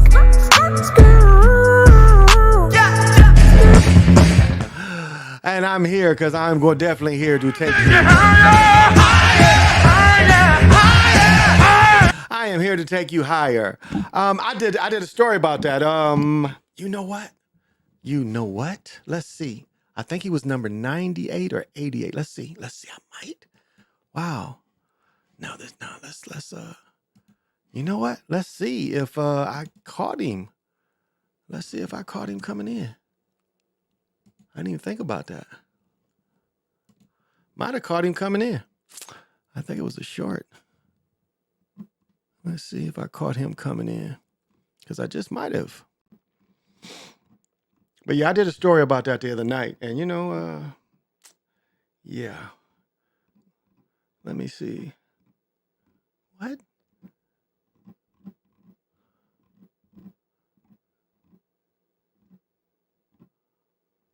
No, that was a short. So what did I do with it? It had to have been back here somewhere. What did I do with it? Wow, this is way past here. Because that wasn't a video. That was a short I made about that. Why don't I have access to it? Let's see. Yeah, it should be in here. It should be way before here.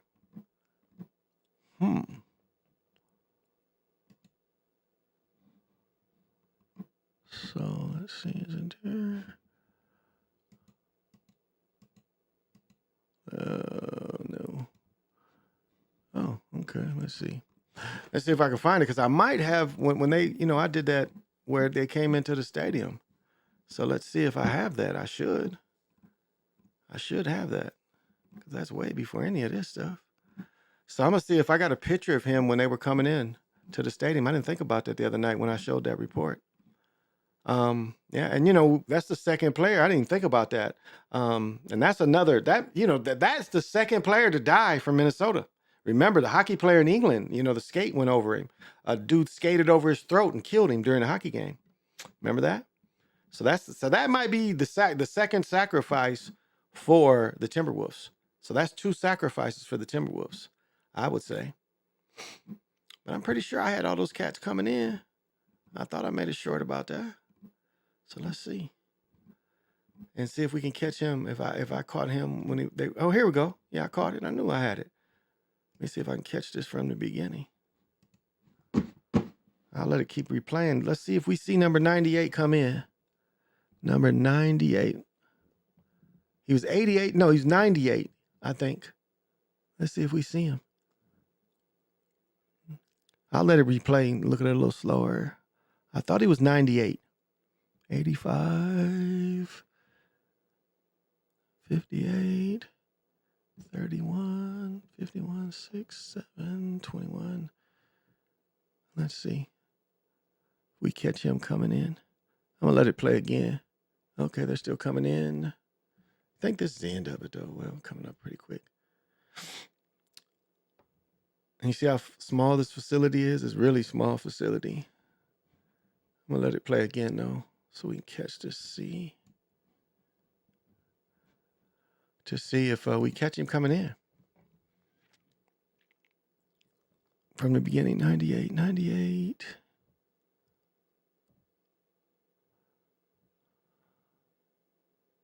I'm not catching him. But he's in this group. He played in this game. I remember him. He played in this game. So he's one of these cats that ran in. I'm sorry, I can't. Yeah, so he was one of those dudes. That's the team. Yeah, I saw him play. I saw that dude play. So, yeah. I saw him play. That I did.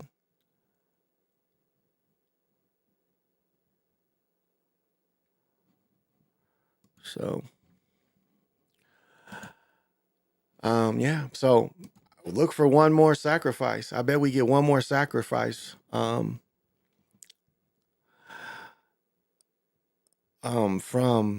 think we're gonna get one more sacrifice from Minnesota. Wouldn't be surprised that we get one more sacrifice. And like this is a perfect example of how I think this is Dwayne Gooden. The pitcher for the Knicks. I think this is him. And maybe not. Maybe that ain't him. Another one of those outfits that Nike didn't make. You can tell by the swoosh. The swoosh looked like a boomerang. The swoosh looks like a boomerang. They fucked the swoosh up on this outfit. He didn't notice the swoosh looked like a boomerang. Dwight Gooden. But it just, like what cocaine did to baby boomers. My generation. Cocaine, like Rick James said, cocaine is a motherfucker. It's devastating, and not just crack. It was like a lot of dudes just powdered guys. Like a lot of them dudes, and I imagine they graduated, smoking freebase and crack. But I mean, what that has devastated people. It's really devastated baby boomers, especially entertainers. I mean, it's really devastated entertainers. So that's the messed up thing. I don't know if a lot of y'all know this, but I'm going to show this. This is John Brody, And this was supposed to be the first gay football player that came out was John Brody. It was always rumors that he was a gay quarterback. I don't know if y'all knew that. And he's not in the Hall of Fame. He had minimal success, but he played, his success more NFL success than me, but not a Hall of Fame player. But I mean, and the old NFL, people don't realize, the old NFL was not what we see now. Look at this. Fields were horrible because, some of these fields was double fields and it was horrible. But look at this. He wearing the old face mask. This is tape. This is a made up pad. They didn't even have gloves back then. Look how he had to individually tape his fingers. I used to kind of do another guy. The other receiver used to tape his finger like this, Frank Carr, but he used to do like webbed. He would tape his fingers together like a web, and they never stopped him from doing that. I mean, look at this. Look how horrible it was, out in the cold and you're muddy. I mean, it wasn't fun back. Old football wasn't really fun. I mean, look how this shit looked. Your face all open. Look like his pants about to fall off. Now look at here. He added the elbow pads. They had elbow pads back then, but they had the soft pads like this that slid on. But I mean, you had to be certain. Look at OJ. OJ was done when he was in San Francisco. He was done. Look at the scars. Now I know this picture, but look at the shape of this knee. Just look at the shape of that knee. He had nothing left at this point with that giant head of his. But look at that. Look at that scar right there. And look at all the swelling in his leg. And he still was trying to do it. Look at that. Just look at the shape of his knee. And this helps his argument for saying, when they say he did everything, all you got to do is look at that picture of OJ when they go to his children's play and his children see him, his son jumps up and damn near knocks OJ down. He jumps up into OJ's arm because his son is probably at that point 7, where you don't pick him up as often as you used to. But he was still 6, 7, where every once in a while you still get picked up. And he damn near knocked OJ down. And he was the boy was what, 6, 7 maybe? But I mean, look at this knee. And he's trying to play. It looked like he'd been playing. And look at that leg. I mean, he played for Bill Walsh, but he didn't have nothing left. But, he wanted to retire in San Francisco. I just want to show some of these muddy-ass fields. I know it's going to just show San Francisco, but it's just, to make it to the game it is today. And look at this, Look at the football, the way it was. Look at that football. This guy ended up being this is Mel Hine. He ended up being also a Hall of Fame, baseball Hall of Famer for being an umpire. He's in the Football Hall of Fame, and I think he's in the Baseball Hall of Fame as an umpire.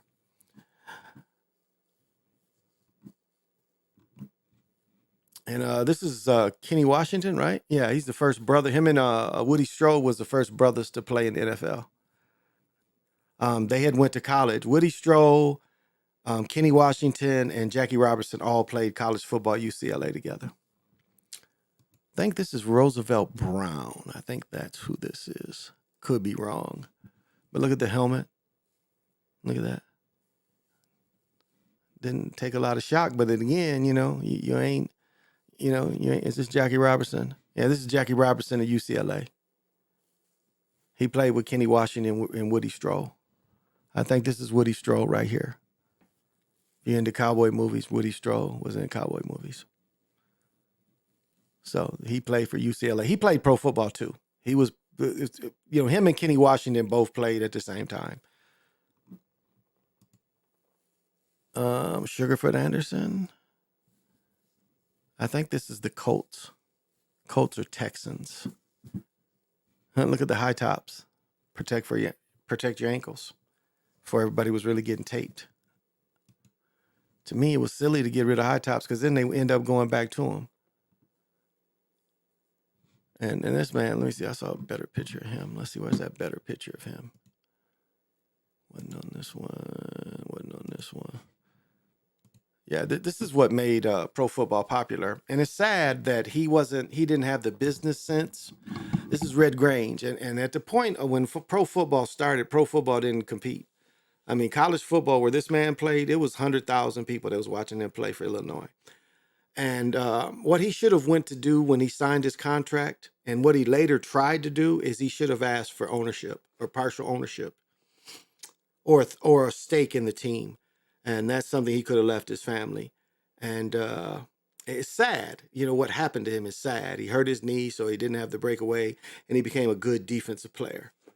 But he blew it because later he left the Bears and tried to have his own traveling pro football league, which he lost a lot of money in. But he's the one that really made pro football popular, that made the nation enjoy it. And it's cool that you can see him in color, I know a lot of you can't see it, but in a lot of ways, I guess not.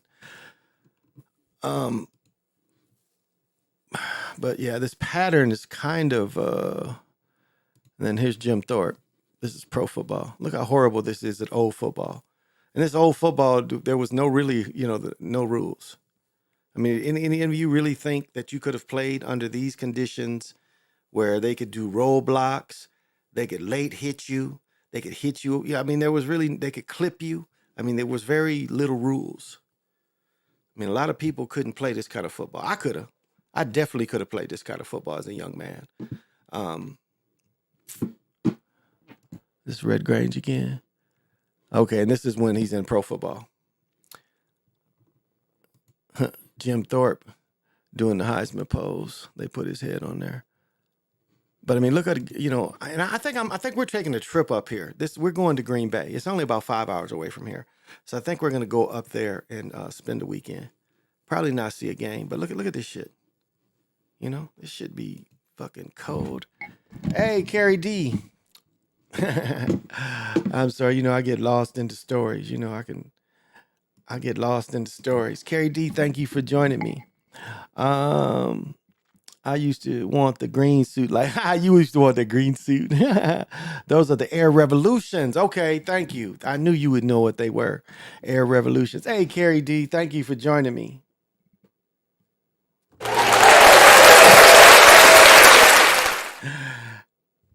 And I know you definitely got to have vision. And we switch things up. We start getting down on the Galactic Patio. Would you like to dance with me during the cosmics? And there's only one rule. Don't touch my truck. And I am definitely here for one thing.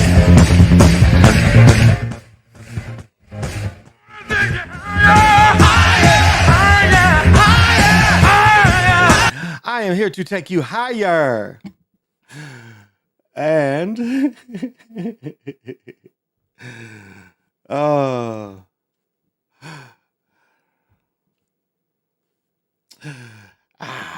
and this is for Carrie. Your shit. Get your hands off of me, shit. Get your hands off of her, shit.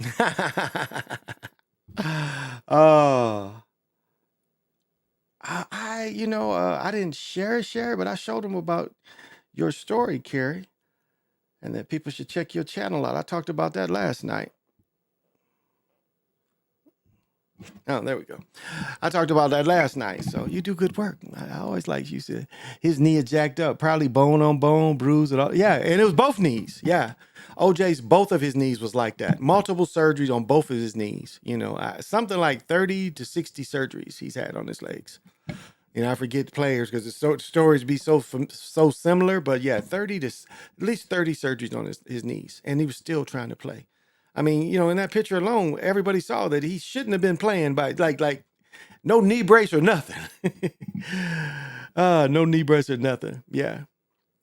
Oh, but yeah, I was showing your story last night, so definitely.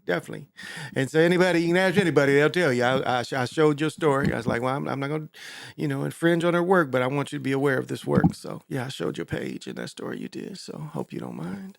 But I'm glad you appreciate it because, it's a lot of minds out here. And it's just not my mind, it's a lot of minds. Ooh, why am I? Oh, I'll be moving and work the motherfucker out. But it's a lot of beautiful minds out there. And so, all beautiful minds should get together and we push each other's work. and look for positive things out of everything. And and we all share the debauchery as well, because it's debauchery where you got to say, well, this goes on too, and that's my point of showing. It's like this goes on as well. So, but you can live a certain kind of life and stay away from debauchery, and it'll leave you alone. Man, I got into watching. I've watched both stories. I'm watched the first episodes of both stories about Bass Reed.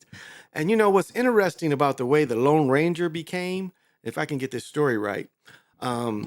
So there was a radio personality that heard Pullman porters telling the story about Bass Reed.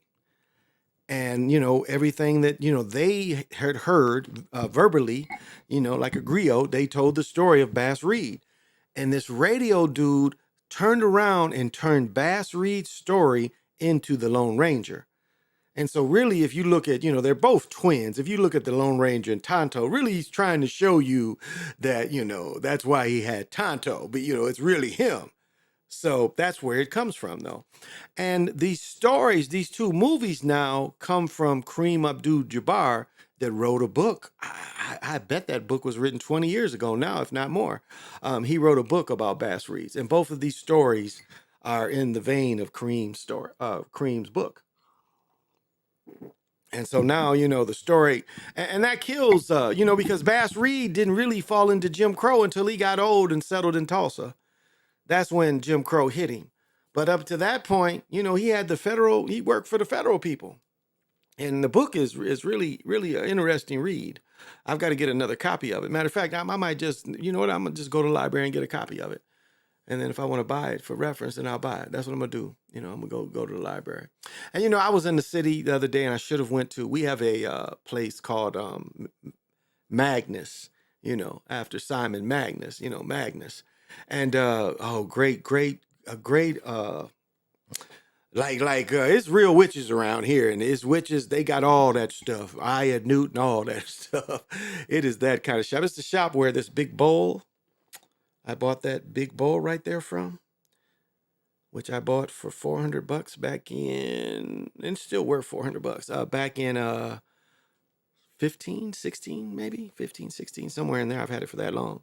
And it was in that shop, and that shop, it smelled like incense, and the bowl used to smell like incense. But a lot of books, John Dee's and books, those type of books, occult and things like that. I bought a book about a witch that I hate I didn't go down there and check him out. But I've got his book somewhere back there. I've got his book somewhere in this house. And it's, it tells you the Western way that witches have to practice. And so it's a serious place. And I was over there by there, and I should have went over there to pick me up a new book, but I didn't do that. So I still might have to go over there. And then I'm gonna. And I pulled my niece to buy a Christmas gift for Secret Santa. So I'm gonna buy her some crystals, so because she needs a little balance in her life. And here's something, like if you don't think sacrifices are real, this is a sacrifice right here. Ernie Davis. They gave him the Heisman, but they also gave him leukemia. Within a year of getting the Heisman, he dies of leukemia. Remember, he was going to play with Jim Brown. Jim Brown was 32, and Ernie was going to be 45. They were going to play in the backfield when Jim Brown was at his peak. And instead, they killed Ernie Davis. So sacrifice. And this picture really looks old. This is 59, 60, somewhere between 58, 59. I'd say this still looks in the 50s. So, if you really think sports is that great, he was the first one. Jim Brown should have won it, and they gave it to Paul Hornung, who played on a terrible team. Jim Brown and them won a bowl. They had a winning record. Paul Hornung had a losing record, and because they didn't want to give it to a brother, they didn't give it to him. And if y'all don't know, Jim Brown also played basketball. He played football, basketball, and lacrosse. Remember, I was earlier talking about the two-stick game, It's just lacrosse with two sticks. Basically the same game. One of the greatest college athletes of, of all time. And, you know, this is the brother here. You know, I've talked about this many times, what was done to him. You know, Jim Trice, they killed him. Up here in Minnesota, they killed him. That's why the stadium at, Iowa State is named after him. They named the stadium after him. So the first play of the game, they roadblocked him. And when they roadblocked him, they separated his shoulder. And, you know, the way old guys played back then, you know, being hurt. No. So the first play of the game, they went at him and they separated his shoulder. He didn't go out. And so while he was kind of weak and still playing, they roadblocked him. And then 3 players actually ran over his chest. So while his shoulder was they got him down, they got him on his back, and then the 3 defenders all ran over him. Ran on top of him, ran over his chest, and he died. Being killed in the second college football game. And there's a book about him I got to order.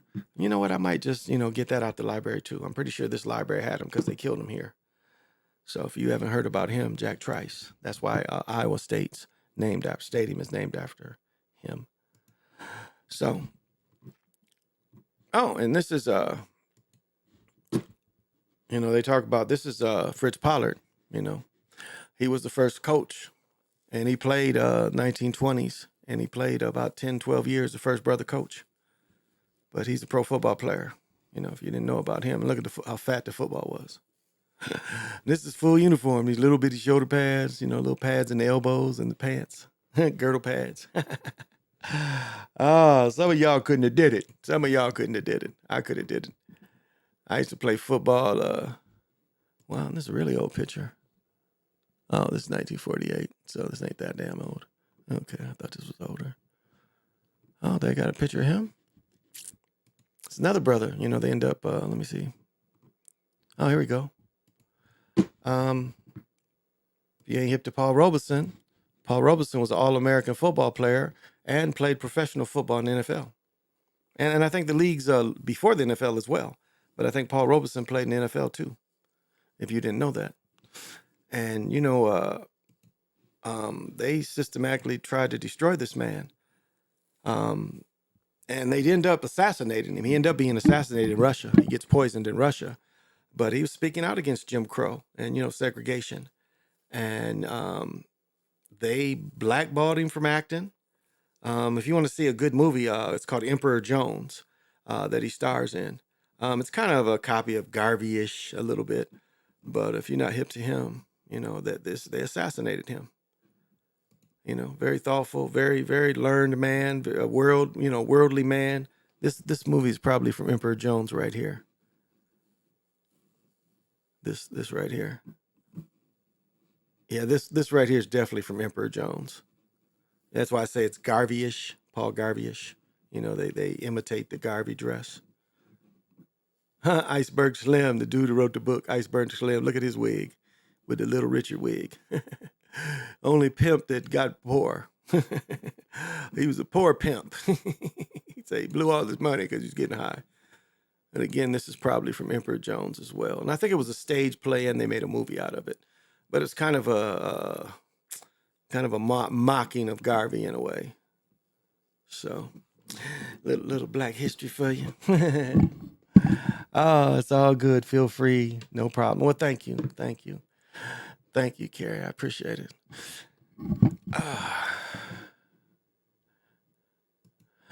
And life it's funny, coming out here and doing this kind of thing. It's funny because it's like so generational-ish. It's so generational-ish. What people's interests are, and when you come up with the content, what different age groups will, what will they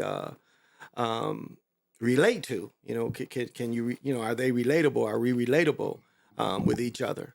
I guess that's the biggest thing is trying to be relatable and not sitting there and being locked into your own personal ego or your own personal likes and dislikes. So, I can get on Pinterest and almost every picture have something to say relevant about it. I could just kind of rattle it off like that, especially, historical people. That's kind of been my forte my whole life is studying people. from a very young boy. I was interested in people. And so, read all, John Wooden, Bill Walton always talks about John Wooden, read his life story. And if you don't know who John Wooden is, he won 9 NCAA championships in a row in the late 60s to early 70s. Kareem Abdul-Jabbar's coach, or Lou Alcindor's coach, and Bill Walton as well, Walt Hazzard and many others. General Patton, I read about Patton. I mean, it's just so many cats that I could just tell you that I read about. Spencer Haywood, of course, Connie Hawkins, but just these were the kind of, when I grew up, it was like studying about these cats, not just seeing them play. I wanted to know what they were as people, what they were like as people. And then, of course, being, growing up in that Afrocentrism, I read Malcolm X, I think at probably 5th grade the first time. Che Guevara's, read about him probably 4th, 5th grade as well the first time. My mother was a great reader and still is. At 82, she still reads a book, probably a book a day. She probably reads a book a day. So she reads 7 to 14 books a week. I mean, no cap, 7 to 14 books a week that she still reads today. She gets through about a book, or she'll read a book in a day too. So that was transferred to me and my brother. So it was like we reading and researching became normal. And I go back to the Jet, if those who remember the Jet Black History books, and it's that same history we've been fed, if you remember that Jet or Johnson Publishing had, dudes who used to, door-to-door salesman, he was selling you like encyclopedias. Well, he didn't have encyclopedias. He had Black History books. And, you order with him, and then he come back and bring, 3-4 weeks later, you bring back your books, your Black History books. And it's the same thing that you've been taught. It's been taught since the 60s and, probably even before then. It's Columbus shit and all that kind of shit, taking away, the people that really are tied to the country. They the propaganda was to tell you you're not part of this land, that you really had no connection to it. So... it's interesting in Bass, when Bass wakes up in this chick's property, she looks at him and says, thought he was a Seminole automatically. She looks at him and says, Seminole, so. And what's also interesting is showing that Bass Reed fought in a battle, which, he actually killed someone in a battle, and they show brothers actually shooting at some of them. Then one brother tries to run when they retreat and they shoot him in the back. But they showed some brothers with these troops. See, they gotta give you the truth slowly by slowly. That if I said before, and I think I still have this, and I think I can still look this up, where it showed, and I thought I copied it somewhere, so I got to find out where I copied it. But it showed that melanated troops from the South, and I'm not talking about Cherokees. I'm not talking about them. The Cherokees were eventually a Southern army as well. If you didn't know, they later trade sides and went to the North, but at first they started fighting with the South. But the first Battle of Bull Run, I found a report where, this is the Northern soldiers saying this, that they fought a melanated battalion. They fought a melanated battalion that kind of wiped out, the groups that they faced. And, the hatred of these people. That how could they fight for slavery? How could these, they've given all kind of black names and stuff, how could they fight for them? But it proves that there were, and we know, there were also wealthy people still in the South that was melanated, that they didn't take their property. They was able to still maintain their properties despite the black codes and the black laws. They were still able to maintain because they had so much bread. And, if you're giving money to the Southerners too and still making money, that's a benefit for them. So, if you remember that kind of thing. I mean, you imagine motherfuckers, knocking on your doors, now. That was like, where the milkman and shit, the milkman and the mailman, knocking out all the wives because, all the husbands went to work. Husbands went to work and, there's somebody sliding through while the husband is at work.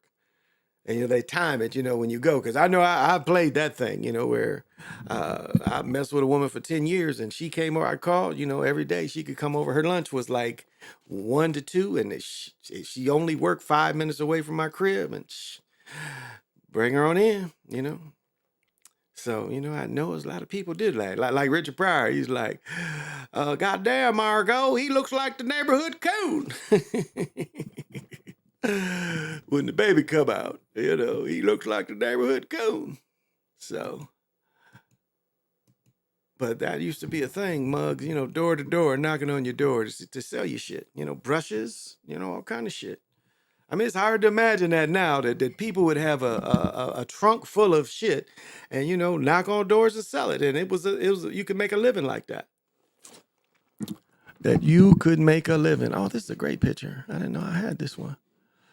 Wow, I had this picture. This is Paul Robeson and Fritz Pollard. I didn't know I had this one. I'll save that one. Yeah, but this is them together when they both played pro football. So he's young here playing pro football. Back then, they could play pro football and go to play college football. Back in the turn of the century, early 1900s, you could play pro football on the weekends when you wasn't playing college football. If they needed some money, you can go play the game. That's how the first dude that became the first player, dude from Yale. And it's funny, the way hats used to be in, the purpose of hats and why you want to wear a hat every time you go outside, and as men and women. I mean, it's, it's a real thing, the tinfoil thing, but the hats to cover your head, to cover the crown. That's kind of like it was emphasized a lot more back in the days. And that's why I rarely go outside without a hat. I never go outside without a hat. I would dare say I never go unless I go to my, my backyard. But walking around, no, I always have a hat on. Never not have a hat on outside. And when I played pickleball, I always wore a hat, just to protect the crown from unnatural things that a hat will protect. And I know as simplistic as that sounds, it works. It does work against certain attachments. So you can put that where you want to put it. But that's kind of as the Bidens came in, that's kind of a thing. People sound retarded. I did a thing. That was the spell Biden put there. This is the thing. It's all kind of spells, and people don't realize. Like my wife was listening to all that Zeus channel stuff, and a few years ago, everything is weird. And then I'm hearing her. Well, I would do that, but that's kind of weird. I'm like, wow. It's she picked up on a spell. She didn't even realize it. Because, she watches all that stuff, so she's picked up on the spell that it's a spell, It's a parroting spell. It's meant for it to be said, and it's like I say over and over again, at the end of a day, it's the same thing. These are parroting spells. These are things they want out there. They want everybody to say it in their conversation. I mean, it's no accident that you started seeing more and more people say it on especially the sports news. The sports news picked it up rather quickly in like 18, 19, maybe 17. I mean, it's just these spells are passed on like that. And, it comes and sports is a popular way because some people won't watch news, but they'll, they watch sports. So again, if these spells are, because that's what they try to push it through. They try to push these spells through the news. That's why when the people put that the news around the nation is saying the same thing, and they all put their voices together in rhythmic tones, and it's all the same kind of spell, but they're spelling on you, and propaganda, but propaganda, comes from magic. That's where propaganda comes from. So, and it was the easy way of magic. If you look at it, it was an easy way of magic. And that's what they took because, magic understood, there was ways that you could, if you had a small group, you could start saying things that, the small group would all come to one conclusion just because of some simple things that are said. And especially, the days before any kind of, real communications at everybody's house. And I always wonder, why didn't everybody have telegraphs in their house? I mean, telegraphs was available. They couldn't, somebody call you and you just run over to it and, start doing the dots and the dashes. They only had that like at the post office and the telegraph office. Why didn't people have telegraphs in their homes? Now, we know some people did. They had ticker tapes. They couldn't type themselves, I think, but they could read the ticker tape. Some people could. Can you imagine trying to read the stock market on ticker tape? Now, ticker tape is like this thin. For those of you, that don't know what ticker tape is, it's this thin and it's got holes in it. But it was, for the telegraph. And, that's how you could read the stocks. Do you know how smart you really had to be? to be able to read that ticker tape by the minute as the stocks are being traded, because as soon as they traded, the guys on there, and how bright you got to be to look at the stocks and put that shit in a language, which I never learned how to read. Not really. I can recognize it, but, and it's still, it's still, geometry is a little bit of that into it because of the way you apply the dots and the dashes and the combinations. But still, anybody y'all out there can read that telegraph stuff? And you're not smart to see, well, damn, I just made some money. You can read that and say, oh, that's my shit right here. This word is coming together in my company. And how much did my companies make? I mean, you had to be on the ball, and especially to continue to look at it or look over there anytime and see how you managing your money. So maybe they was able to contact them back on what to buy and what to sell. I don't know. But that's, something. Why didn't people have them in their houses? The wires was everywhere. The wires were everywhere. And it's like W.D. Du Bois wrote a book called The Soul of Black Folks. And I mean, that is so poetic sounding. And that is us, the souls and just people in general. And I guess it's, it's like, like people don't struggle anymore like they used to. So there's no real struggle. And that's why I was saying when I was saying about Nelly Fuller, it's like he's trying to make these young people understand the struggle that really the young people don't go through. Because, as I said last night, you look at Chicago and you look at the violence there, it has nothing to do with white supremacy. Now, you can say it's a reaction in some ways, but the hatred is not from, the hatred does not, it's self-hatred, and it's hatred of our people. And they've been, and I say the system has helped with that. The system has helped with that. Because again, if you don't think the CIA, FBI ain't all in the hoods and pushing this, but these are systems of control. Now you can, is the system of control white superiority? Not really. I mean, them people think about bread. That's what they go by. They go by bread and control. So they don't care who's what, as long as they can produce. So I just think, it's hard for young people to understand what he's talking about when they don't see the enemy as the European. They see the enemy as a dude live a couple blocks away. The front lines for them is a couple blocks away. Those are the front lines from them. And so when you come in to tell them white superiority, well, they don't see that. They don't want another brother to, wear better stuff than them. Come, if you're a rapper, buy a better demon than them. So white superiority means nothing to them. And so you're missing the message or the opportunity for them to really hear the message, because the way he's presenting the message is to me, it's not relatable to young people.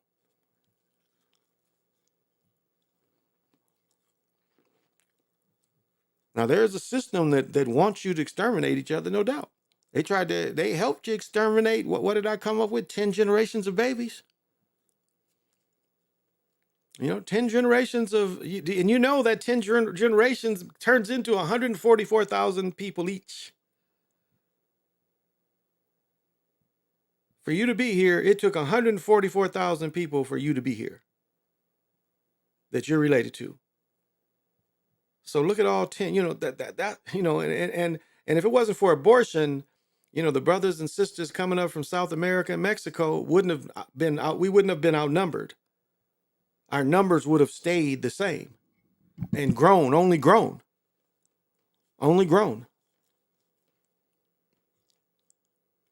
So what we have to show them is there's a system that's using you, but we have to make them aware of the system. And it's not, the boogeyman everywhere, because you still have to deal with the people. And people where their world is the people that look like them is the enemy all the time. And those are the people that I have no humanity for.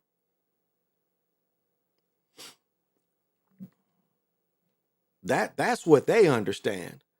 And so we have to reach them and say, you have to have humanity for these other people. Because there's something out there that's steering you into this violence. I mean, you know, we have CB4. You know, King Vaughn is a perfect example of CB4. Do you do everything to degrade people? You want to shoot people? And I mean, you know, did you do all that? Well, okay, we're going to sign you. And we're going to have you up and down. You shoot like a rocket up and you fall down. But you don't fall down with a parachute. You're a star and you drop down and you splat. You know, that's you know what cycle they put a lot of young folks in.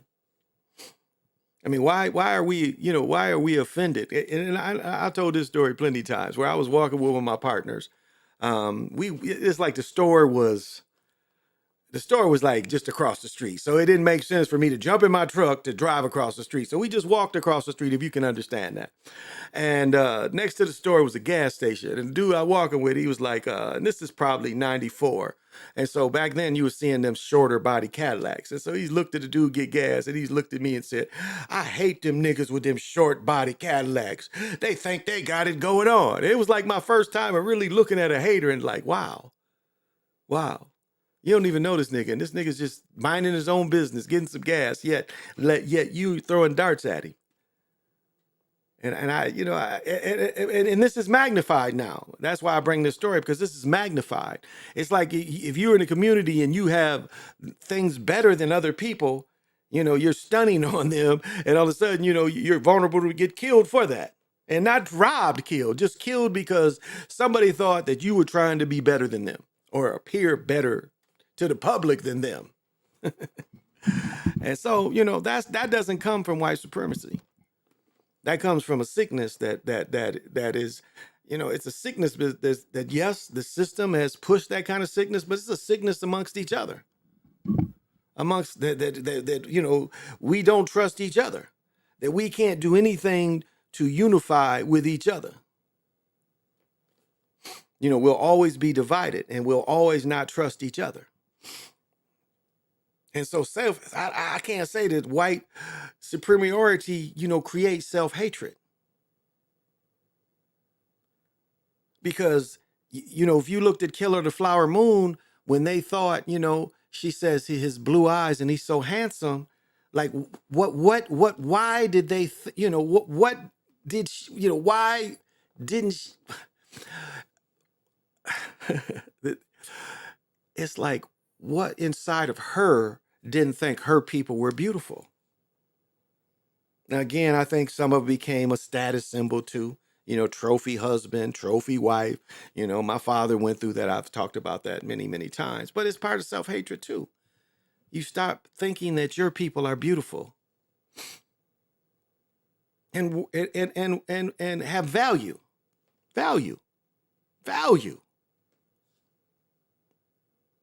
But some people say that think that the only value that another brother has is looking better than them.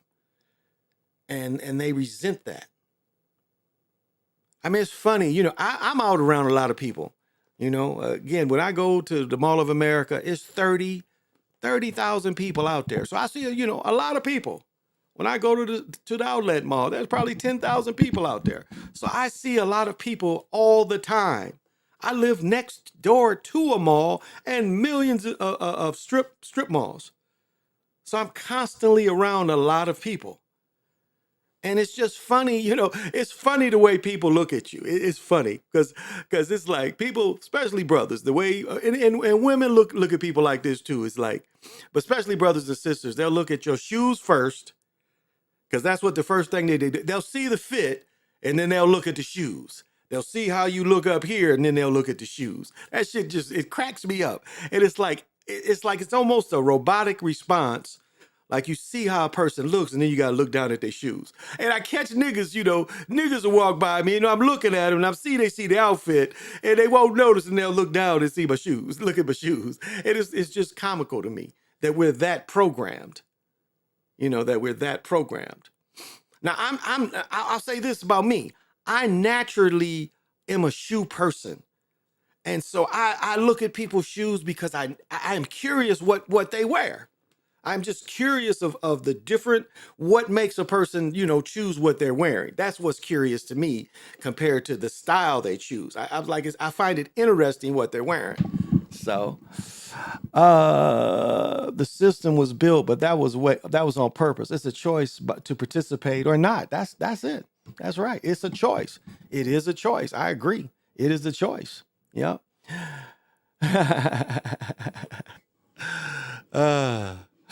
It is a choice. Let's see. Minimize. Oh, there it is. And that's, and like you can't really even say social economical, because like if you listen to King Von, when he gets interviewed, he's like, did you struggle? He was like, no, like, he's like, did you go hungry? Did you have the video games? He said, yeah, I had everything, single mother on welfare, but he was like, wow, we wasn't never hungry. So, what made him at 12, 13 start, going to jail? And then at the point where he wants to kill somebody. That shoe thing is real. Yeah, it's definitely real. It is definitely real. I agree. That is definitely real. And that's just how we are as people. That's how we are as people. I just like, I'm still amazed that people can walk in Air Force Ones. Like, I've had foot problems my whole life. I've had foot pain since the time I was a little boy.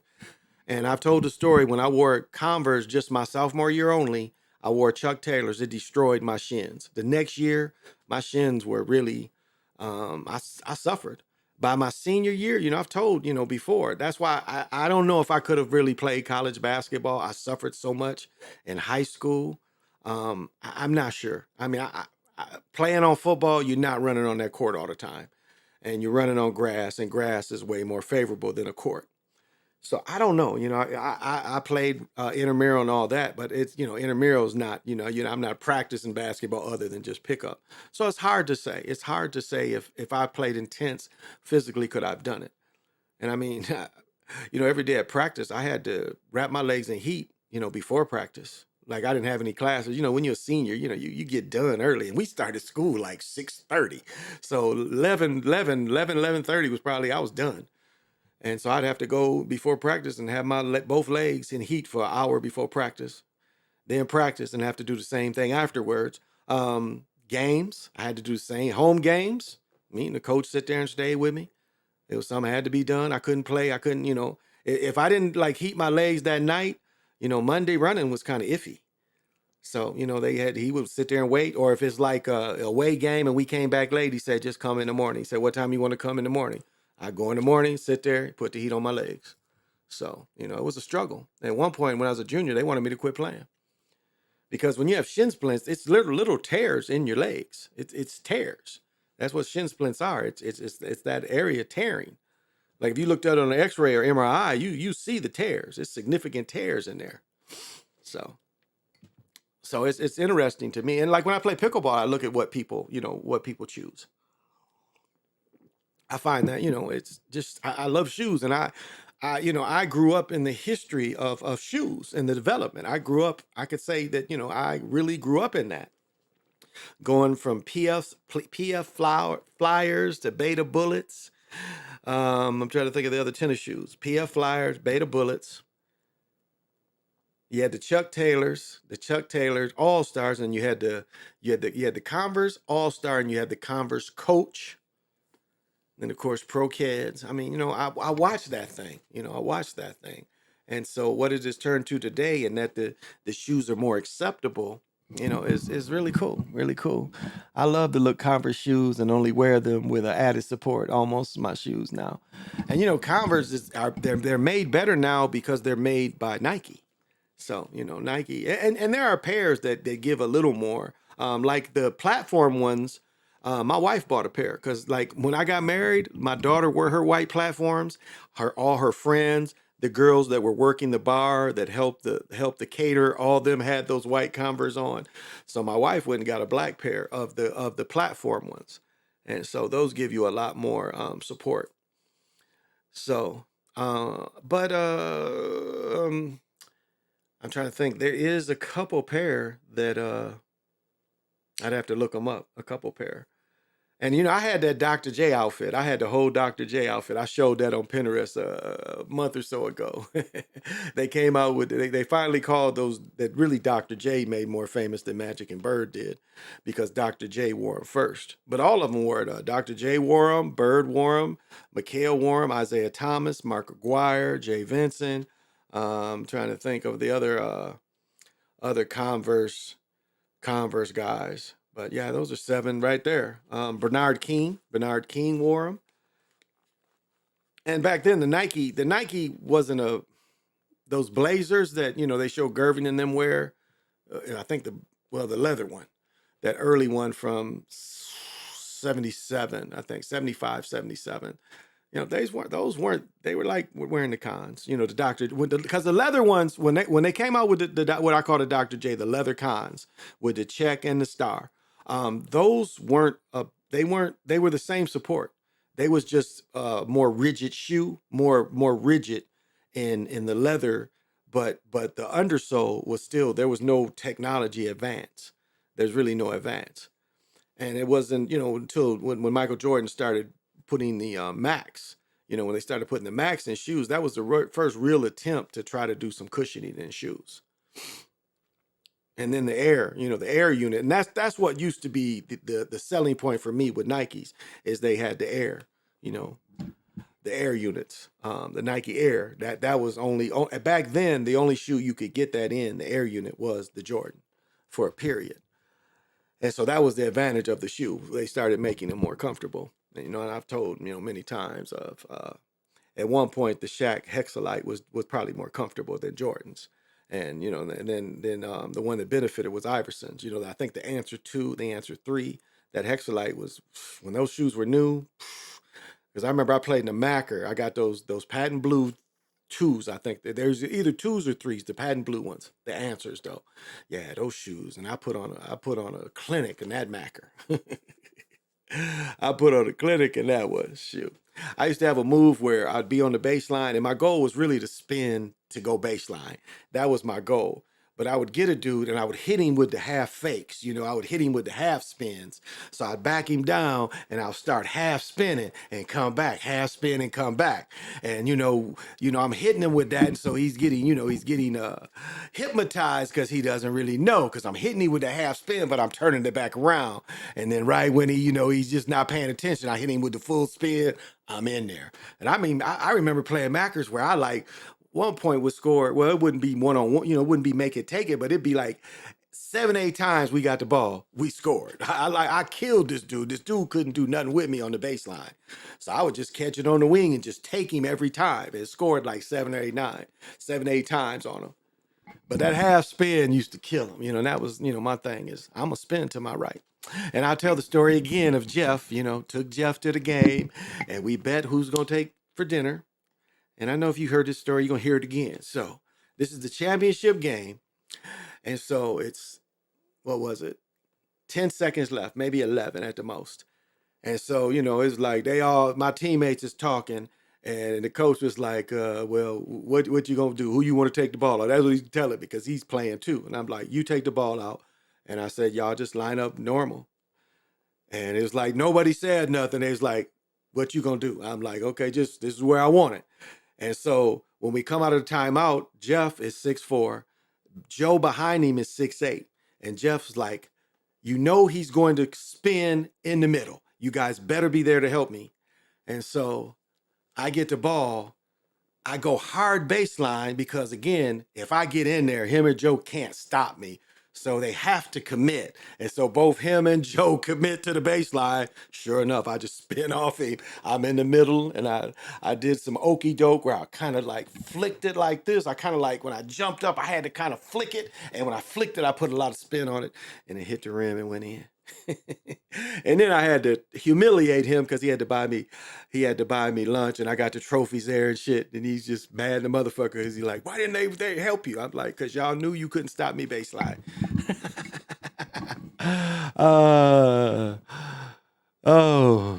So those are just fun times. Yeah. And I remember, most of those things, that's what's funny. And I told the other night about my friend, how the importance he puts on the high school compared to, my importance is, it's not the same. It's like, I remember those little pickup games where I would tell people and people probably wouldn't even remember. It's like, really? That happened in the game? I mean, I remember those little details, and I don't know, it's like we're all old men and, we don't play. It's like for a long time, we had kind of a charity kind of thing where we played on Monday. Everybody paid $1 or whatever you wanted to pay. We usually go in there and give, take 20. And at the, we played until March. So we played October till March. And, so it's, we're playing every Monday. I think it's Monday. So, but we save this money up, Thanksgiving, we put the money towards the Thanksgiving, and then Christmas, we putting the money towards Christmas to help people Christmas. And it was because we was playing in a little small elementary gym. I mean, it's a little small elementary gym where you really didn't have to be in shape. Y'all know them little elementary gyms. I mean, it's full court, but it ain't a real full court. So, you taking 7, 8 dribbles and you're damn near to the basket. You shooting from almost like the free throw line. Your three is like a free throw line at the other side. But we play 20, 30 games. We be in there 3 hours just going back and forth, Winners sit on the stage and, the winning teams be out there playing. So we did that. I did that with a group of older cats for 10 years. Like, this is when I was in my 30s, and all them cats was like my dad's age. All them cats was like 40s, 50s. And it was one minister, shoot, a minister would kill you. He couldn't play defense and he could dribble, but all he could really do is shoot. But if you didn't cover him, he would kill you every time. Like if you needed a last shot, you give it to him, he'll hit it. If nobody guard him, he'll hit it. I'd beat his shit. I would hustle down because he tried to hustle and get free. And I'd sit there and just stay with him. And he tried that little, because he couldn't really jump. And I just beat his shit. I'm like, okay, yeah, I'm not giving that up again. But it was sometimes he beat us, put us out, made me sit down because dude wouldn't guard him. So I got a shirt over there, championships from 2000. And I ain't got any of the trophies. So, children done broke the trophies and shit, lost them. And I got this funky t-shirt that when I got it, I was mad I got it because we wanted trophies. And that's some shit. And, I used to sleep in it. It was like my sleeping shirt and I kept washing it. Now you can barely see the shit on there. So,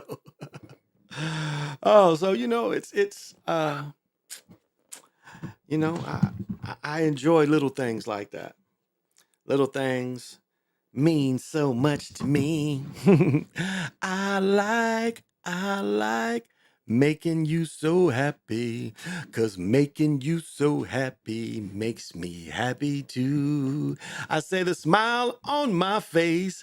No, it's the smile on your face makes me happy too. That's the dramatics, if you didn't know it. Oh. And I'm telling you, when I hit them with I Gotta Write You a Love Song by David Oliver and I got married, it was like, ooh.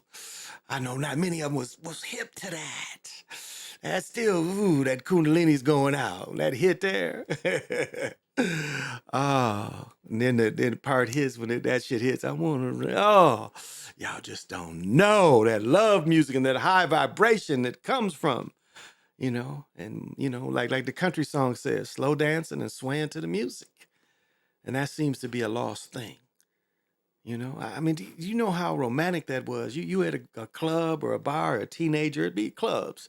And, to see someone that you see her in school and you like her and you just, you too shy to talk to her. But there you are in the party and you know how to slow dance. And you just see her. And the disco era was, I've said this before, the disco era was 30-minute dances. So you ask her to fast dance. And you're gonna start dancing to a song that's literally 20 minutes long. So 20 minutes you together. Do you know how romantic that is? 20 minutes you are moving in rhythm together. And then the fast song stops and the slow music comes on and she's near you. And she ain't really got to sit and rest because slow dancing is resting. It's like, hey, And then she comes close to you. Like Smokey used to say, baby, come close. Put your hand in mine. And then you slow dance with her for 3 minutes. Now, if your mackin' ain't mackin', you got her. I mean, if you like her that much, and it wasn't just, but if you liked her, that's macking. And that's, seeing if your energies connect. And if like some men say they don't know how to get an in, how you approach a woman. The generation I grew up with, we got to approach women all the time. And the dancing and that social kind of thing was big. It was big for, back and forth for relationships.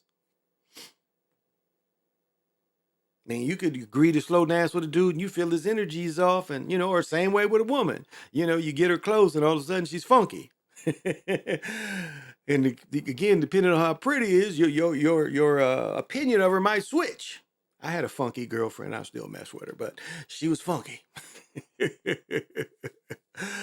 this is the bad thing about, she was funky, and I think she just didn't, use deodorant, maybe didn't wash her clothes because they weren't poor. I mean, it was a bunch of them, but they weren't poor. They had a decent house, but I don't know, her clothes, and she was funky. And it was hard telling her that she was funky. Everybody's telling me, man, tell your woman that she's funky. And I'm like every day, everybody's like, man, tell her, you got to tell Brenda that she's funky. Tell her to quit coming to school funky. And I'm like, I don't want you to be mad at me, but you don't wash your clothes or use deodorant, honey. And she said, well, you be funky. And I'm like, I knew that wasn't the truth. So she got defensive. But my point goes back into, that shows people how to be romantic.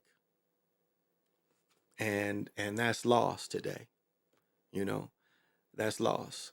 And I guess, slow dancing, well, my thought was going to go like the Gangs of New York show or debutante balls, where you get a chance to dance with people your own age. House parties kind of gave you some of that too. But that's lost. It's like I can slow dance with anybody. I can just, like, if they can't step, I can still just, my wife couldn't follow the steps, she can't step. And so, but I could still, and my mother, I had to slow dance with my mother, and I was still able to, I got to show y'all this. This is some funny shit. Let me show y'all this. So my son said I only taught him one dance. This is how my son danced. I'm gonna give enough room. This is some funny shit. So I'm looking at my son dance, and I know he's a little drunk too, because he's still holding the drink and he's dancing with a woman in her late 40s, early 50s, and he's 21. So it's big, he's 6'8", so he's dancing like this. This is his move. This is exactly how he's dancing. He was like 1, 2, 1, 2, 1, 2. This is what he was doing, but he was like cool with it. He had the tux on and shit. He was cool with it. But this is the only move he had.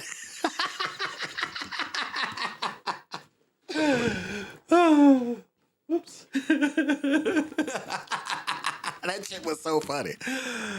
But I taught him another dance. I taught him another dance. We do a little wobbly arms and shit. And the boogaloo.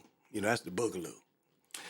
You guys ever been on a elevator and you just want to do the boogaloo because you're in there by yourself? And remember, some of the elevators have mirrors on it and shit, and you just start doing the boogaloo?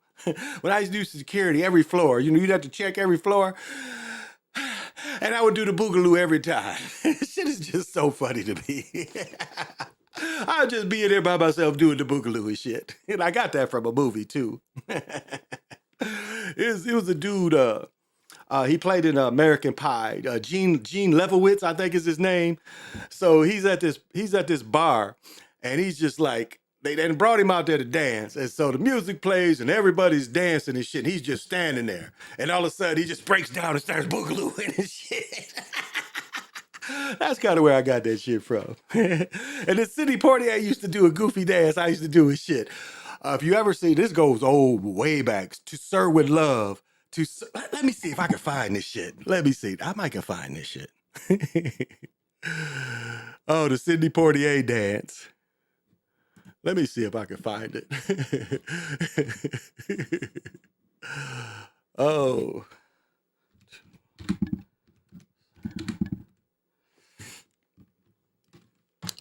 Here we go. No, I don't want the song. I want the movie.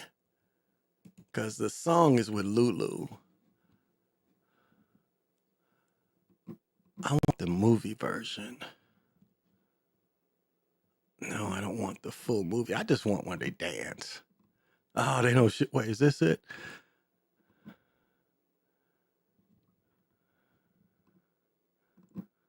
They don't. Let me see.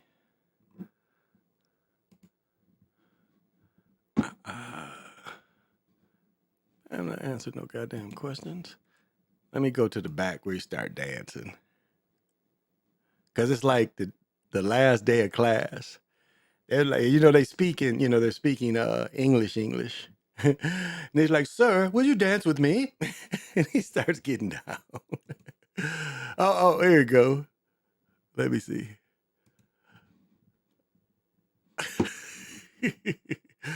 You know how they be about this shit too. I would just want to catch the part where he start getting down.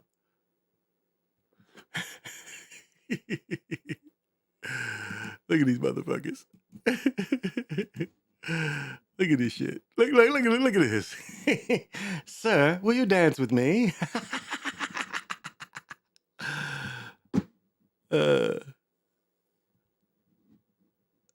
Oh, he about to get down. Let me see. See, I just have fun with stuff, y'all. I just have fun with stuff. They call me Mr. Tibbs.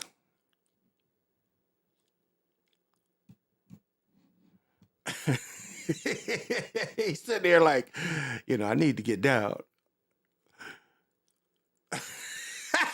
This shit is so funny. Look at this shit.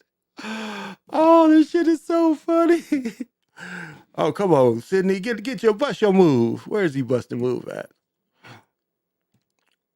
Oh, here we go. He gonna start dancing and shit. Look at this shit.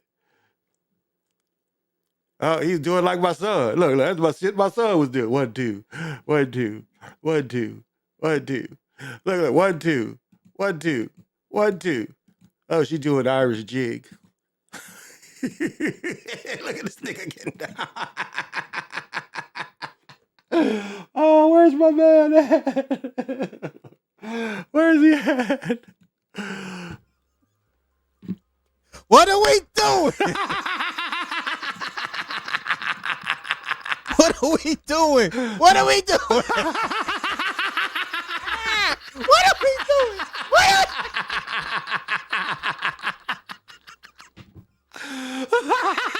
What are we doing? Look at this motherfucker. Oh, I'm sorry. That shit's funny to me. Oh, but I used to copy that dance. I figured out that I could do it. It's like the way he moves and shit. I'm just silly, y'all. I'm just silly, that's all. I find the world funny when they say the world is my stage, baby. The world is my stage. Okay, good. The world is my stage, so, I do my best to enjoy. Have fun and plenty of it. That's the best advice I can give you is have fun and plenty of it. And so that's why I'm here. And, I get into it like it's like, how can I say this? My love of humanity and to see the things that take away humanity, that affects everybody. And see, that's where going again against Nelly Fuller, that's going against him because humanity, there's some of the things that affect us affect everybody. And so if you're trying to tell young people to only concentrate on one thing, then where's the love for humanity? Because if you think that everybody is a supremacist and everybody's a Ku Klux Klan, and everybody's aim is to, now there's privilege and all that. That's everywhere though. I mean, you could be a melanated person and get privilege. You're in the right situation. I mean, you go into a job and you can pick up the job quickly. You privileged because you're going to go past what most people do. And so at some point we have to survive and maintain and succeed just, with the help of, I get by with a little help from my friends. And, that's where, where the information helped us when they talk about networking and all this. You know, I mean, I know that a lot of you out there that are parents, and you know, you got your children involved. You know, your children became involved in some type of sport or some kind of cooperation in school or school projects or neighbors. I mean, you cooperate with people all the time where none of that comes but humanity. I mean, when I still hold the door open for almost any time a woman is coming, I'll hold the door open for her. My mother is so gangster when she waits for me to open the door because she already knows. You know, that's how I always was. You know, to me, it was like, no, my dad ain't gonna, you know, after so long, I'm opening the door for her. I mean, that's how a young man really should think, you know. That's what I learned is like, you know, I'd beat him to the door and I'd open it for her. So now my wife, that's something she got to get used to. She waits because she already knows. That's just being a gentleman. And that's little. But that's also, you know, love of a fellow human. Holding the door open for somebody, something that trivial shows your love of humanity. Just holding the door open for somebody. Now, I know we've seen videos out there of people hold the door open and they get cussed out and all this. But for the most part, everybody appreciates that. And they often wonder, you know, and if you don't hold the door, they like, okay, you know, men will know you're rude. You know, men will, you know, we judge all the time, constantly. But okay, you're rude. You know, you there's probably something about you that you ain't a good person.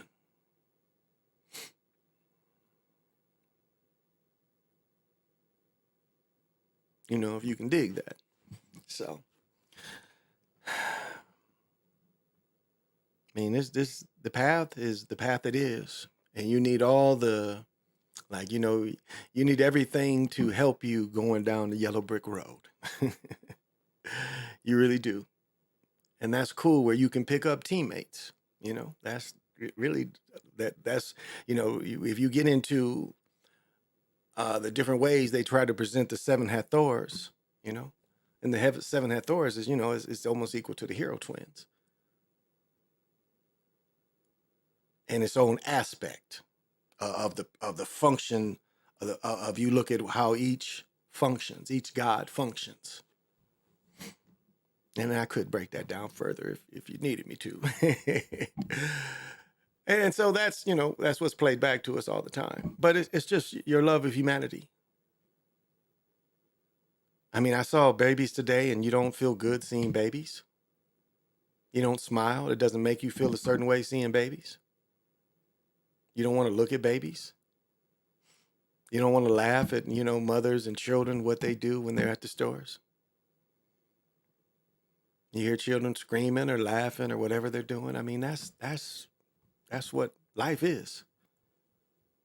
We want to hear all that. We want to see that. Glad I can still see babies in the world. Little people running around with their parents. Because I've been through all that. I know what it's like. There's no situation that, you know, I probably, you know, haven't had to go through in the store. So, and this is a continuation of life, of good people. Now, it's not enough good people. Woo! It's not enough good people.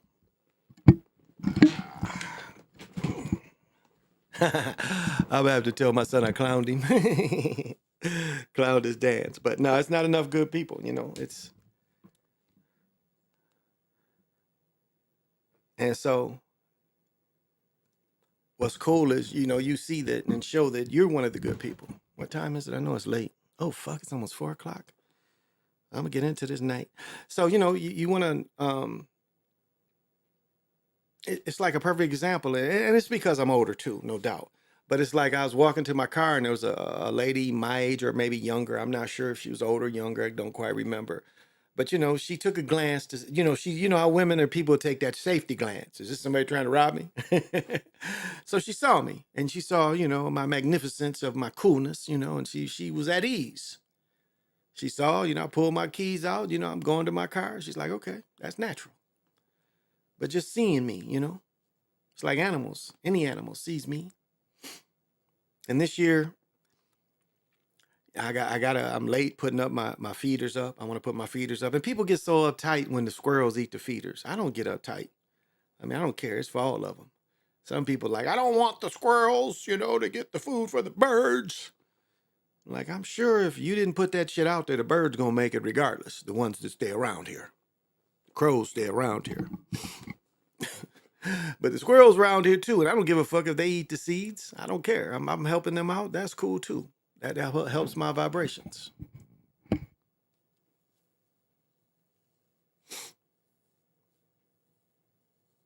And so I don't feel bad about that. And I got to get that going. I got to get a feeder and throw it because I'm gonna put it by the tree because you don't want to put it by your porch because birds shit a lot. And even though you try to be nice and put it by your area, yeah, they'll shit all over it if you don't. So I'm gonna put it. I've been looking at the tree before it snowed. Is anybody all the snow from New York? New York got hit. Let me see.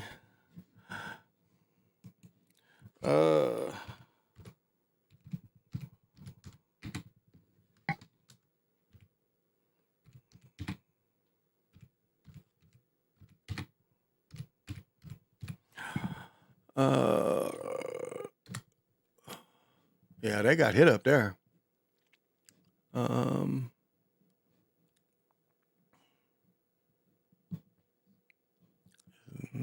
No, we need. This is cool.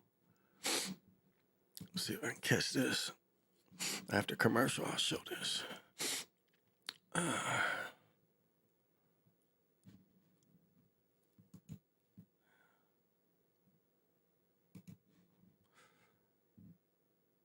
Damn, it's a long commercial. But they got hit with lake effect snow. Yeah, this is today. They got hit. Let me see. Let's say how much snow they got. Up to 2 feet of snow is going to blanket upstate New York, bringing heavy gusts of wind with it. Wow. So the video from a Buffalo-based condenses 6 hours into 28 seconds shows how quickly snow is covering up New York State. All right.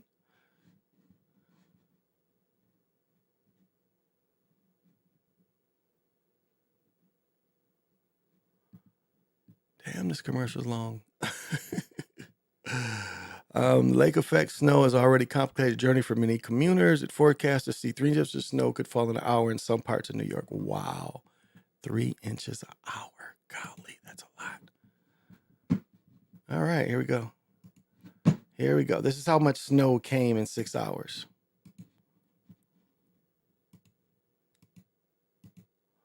It's time lapse.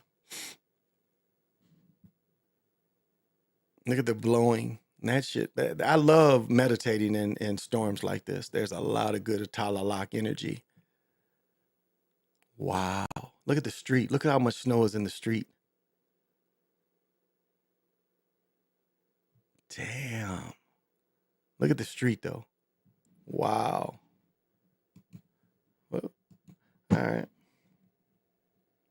So I'm glad that ain't me. Okay, I'm going on 3 hours. I guess that's good enough. So, PJ Allen, yeah, give me a call. I'll call you. Text me when it's cool to call you. Because I'm going to see if I can get another one of these. I don't know if there's any more extra large. I'll see if there's, because my daughter could wear a medium of these too. There was big ones left, but I don't want one real big one. I don't know. So I'll let you know. I'm going to check it out. Well, this has been the Chocolate Mountain Show.